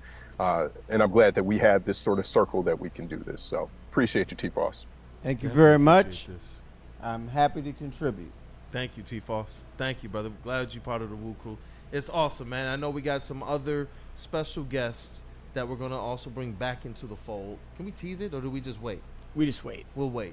Just People are wait. going to be happy for it. All they're going to be happy for it. I know that. And this is what we're trying to do, bring as much good as we can to the people. And thank you, Rod, for your time today. That's definitely a whole lot of good for the Yeah, people. maybe Rod can help me. How did I become a sports editor? You got to be a little bit nicer to people, and you can't tell them hell no on everything they're trying to do. I'm done. That's it for me. Thank you. This is an epic, dog. Hit that like button. Throw some drum rolls in the chat and some fire emojis for these guys. This has been epic, and I can't wait for that Friday show, man. I can't wait. But who do we got to say what up, though, to Mr. JB Smooth? We got to say what up to a bunch of people. Thanks, Rod. We got the White Claw Tour, Lady James, Loom, Feldman, and of course Jars. Hey, you know what? Let's run these off real quick. I want to make sure Woodward Wings can. I think it's gonna be a pretty fire episode, as they all have been. But this one is very, very timely. Calling all Tigers fans, join us for the White Claw Tigers Tour, where we're supposed to be hitting 4 of the top bars in Detroit to watch a Tigers game live. You see, we've already hit 2 McShane's and Nemo's. The third one, Old Miami Bar, June 29th. And guess what? You're going to join a bunch of the crew that night. It's on a Sunday, so with no regular show, a lot of us are just going to be down there. We want you all to be there for our third stop on the tour. Be part of the fun and see our reactions live on Woodward Sports Network to one of the hottest teams in baseball. It's the White Claw Tigers Tour, brought to you by White Claw and Vin Johnson Law. And guys, let's be honest, we like simple stuff, like gimmies on the golf course. We like uncomplicated, like Lady Jane's haircuts for men. And, you know, the Pistons going out there making a splash. Walk in, sign in, and before you know it, you are handsome and clean. Lady Jane's open 10 to 8, 7 days a week. Walk in anytime. It's wicked awesome. Boom. Summer is heating up, and Michigan is buzzing. So each can delivers 3.5 milligrams of real THC wrapped in bubbles, crafted with real fruit juice and no artificial sweeteners. So they're bold in flavor, but low in calories. And they're 100% hangover free. It's all bubbles with no troubles. It's perfect for poolside sips, late night bonfires, or chilling at the lake. Available at any of Loom's 38 locations across Michigan. Use code WSM30 off your entire order online or in store. Go to www.loom.com today. And don't make any bad decisions once you get that Loom, and go to Feldman. Yes. Yeah, don't smoke and drive. Even though, yeah, don't rip your cigarette or hit your Nick stick. You know, either it's just as bad. Same fucking thing. But Feldman Chevrolet is Michigan's #1 Chevy dealer with Michigan's 5 locations in Novi, Highland, New Hudson, Livonia, or Lansing. This month's specials include a 2025 Chevy Silverado 1500 crew cab lease for $149 per month, or go with the 2026 Equinox LT lease for $209 per month. And jars. Oh, yeah. Hey, triple. We forgot about the weed. Because the other weed, you got too high. All right, sports fans. Whether you're hitting the game or simply just chilling, Jars Cannabis has you covered. Jars is home to Michigan's largest lineup of red cannabis products. They've got 27 locations across the state of Michigan, repping Michigan in a big way. 9 of those locations right here in the Metro Detroit area, so there's always one nearby. And if you're in Grand Rapids, Madison Heights, or Milan, Michigan, get ready. New stores are coming your way soon. So go to jarscannabis.com to see where you can get your product today. And we're back. We are back. You know what, JB, can you catch us up on the super chats and then we could call Let's it? do that. Yeah, definitely. Let me double check to make sure I got all of them here. So I'm missing one of them right now, and I apologize about that. But shout out to everyone sending in super chats. $5 from Rando Smalls. He said, "Wow, bad hip does matter. Who would have thought?" Duh. When speaking about Javi Baez, and another $5 from IT Hips. Said the afternoon show on the flagship proposed trading either Clark or McGonigal to get Chris Sale as the Tigers' #2 starter. Thoughts? Well, I know that Tiger fans already are head over heels madly in love with Max Clark. Yeah, and hate don't this. touch my Max Clark. I mean, Chris. Flannel, don't do it. I'm not as against this as some. I'm not as against this as some. That is close to a pause. Max Clark for Paul Skeens. Paul Skeens. Yeah. Trade him for Paul Skeens. Yeah, that's what I mean. If you're going to make the trade, trade Max Clark for Paul Skeens. Oh, I feel so dirty. But we're talking about a team that has to win the World Series. Yeah. I'm not saying I'm for it. I'm just saying people act like it's the worst proposal of all time. I mean, because you're just trying to just boot Aura out of here like it's just something you can just find any old day, any old place. He's a very fine prospect, but he is far from infallible. I'll just say that. Randall Smalls is another one, correct? Yeah, I read Randall Smalls one. I'm missing one of them, though. Here, I can read it. Yeah. I found it. Wow, any of you guys hear of team chemistry? You bring in guys and screw that up, so we kick in everybody's ass but have to make moves. We're not talking about fundamentally reshaping the team. World Series teams do stuff like this. World Series, Super Bowl, NBA champion, and hockey. Like they all do stuff the like Dodgers added Jack Flaherty. The Rangers in 2023 added Jordan Montgomery. The 2021 Braves added Jorge Soler. The 2019 Nationals added Asdrubal Cabrera. The 2018 Red Sox added Steve Pearce and Nate Eovaldi. The 2016 Cubs added Aroldis Chapman. Just to name a few.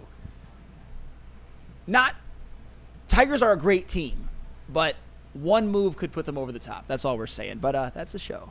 Yeah, that's a show. Thank you, chat family, for being here. Let me get this thing up. 9 more likes away from the like goal. Let's see if we can get there before the end of the show. Chat family has been epic. Been on one this morning. Word to my brother, Eduardo O'Neill. Shout out to the legend, Rod Beard. I'm sorry, T-Fox. He is a legend, man. All right, Legendary I person. get it. But you calling them old. I'm not calling him Yes, old. you are. It's the impact that a human being makes, both professionally and in other people's lives. That's where it matters to me, man. So I bestow that on both you, Rod, and a couple other people too. Shout out to Stoney and Wojo. Bless Those you. guys have Okay, been some all of the best. And Jennifer Hammond out there in my Pistons journey. Some of the best, man. But let's get this thing broke down. Start with the first pass. Need you guys to stay tapped in with the weekend content of Woodward Wings is about to get going right after this. And we got that dude Justin in the building. We got intern Noah and intern Ryan. In the sound booth, we got Cavassier. Chase, what up there, my brother? Hey, what's up? Go check out Fast and Loose, please. Thank you. We appreciate it. It's pretty fun, even if you don't really like NASCAR a lot. We also started talking about IndyCar because we went to the Grand Prix, so that's cool. Expanding our horizons. Yeah, Fast and Loose with JB Smooth and Chase L.M. He's fast, I'm loose. Come check us out. Hey, Mr. JB Smooth, what up, though, Woodward Sports MVP in the TD booth? Hey, what's going on? Good show, everyone. Shout out to everyone in the chat for sticking with us. Fast and Loose, another episode out right now. Myself and Chase. Can't forget about Woodward Ringside. Another episode is out with myself and KG. And if you want some more JB, The No Chill Podcast. No Just Chill. check out my name when you look it up on YouTube. So, yeah. Hey, you know what? The vet of the squad. Wait, T-Foss, the legend. Yes, sir. What up, though? T-Foss, the legend. Hey, been a great addition to the Woo crew. Yeah, you started with us as well. Glad to have you with the crew. Thank you for bringing the zany stories and all your expert analysis. Man. Happy to be here, and I get to talk about how Drew Sharp almost lost his life to a stripper. Tell people Friday. tap in. And the Vet of the Squad, Vet of the Network, that's Flannel Sam. All sports know we're 1/3 of the Woodward Wings trio. What up, though? About to record Woodward Wings. Go Tigers. Hey, it's your boy Brandon Day, KD Trey Kool-Aid, your credential pitcher reporter, writer for the network. Stay tapped in with all of Woodward sports. Have a blessed day, y'all. It's been Woodward. Thank you.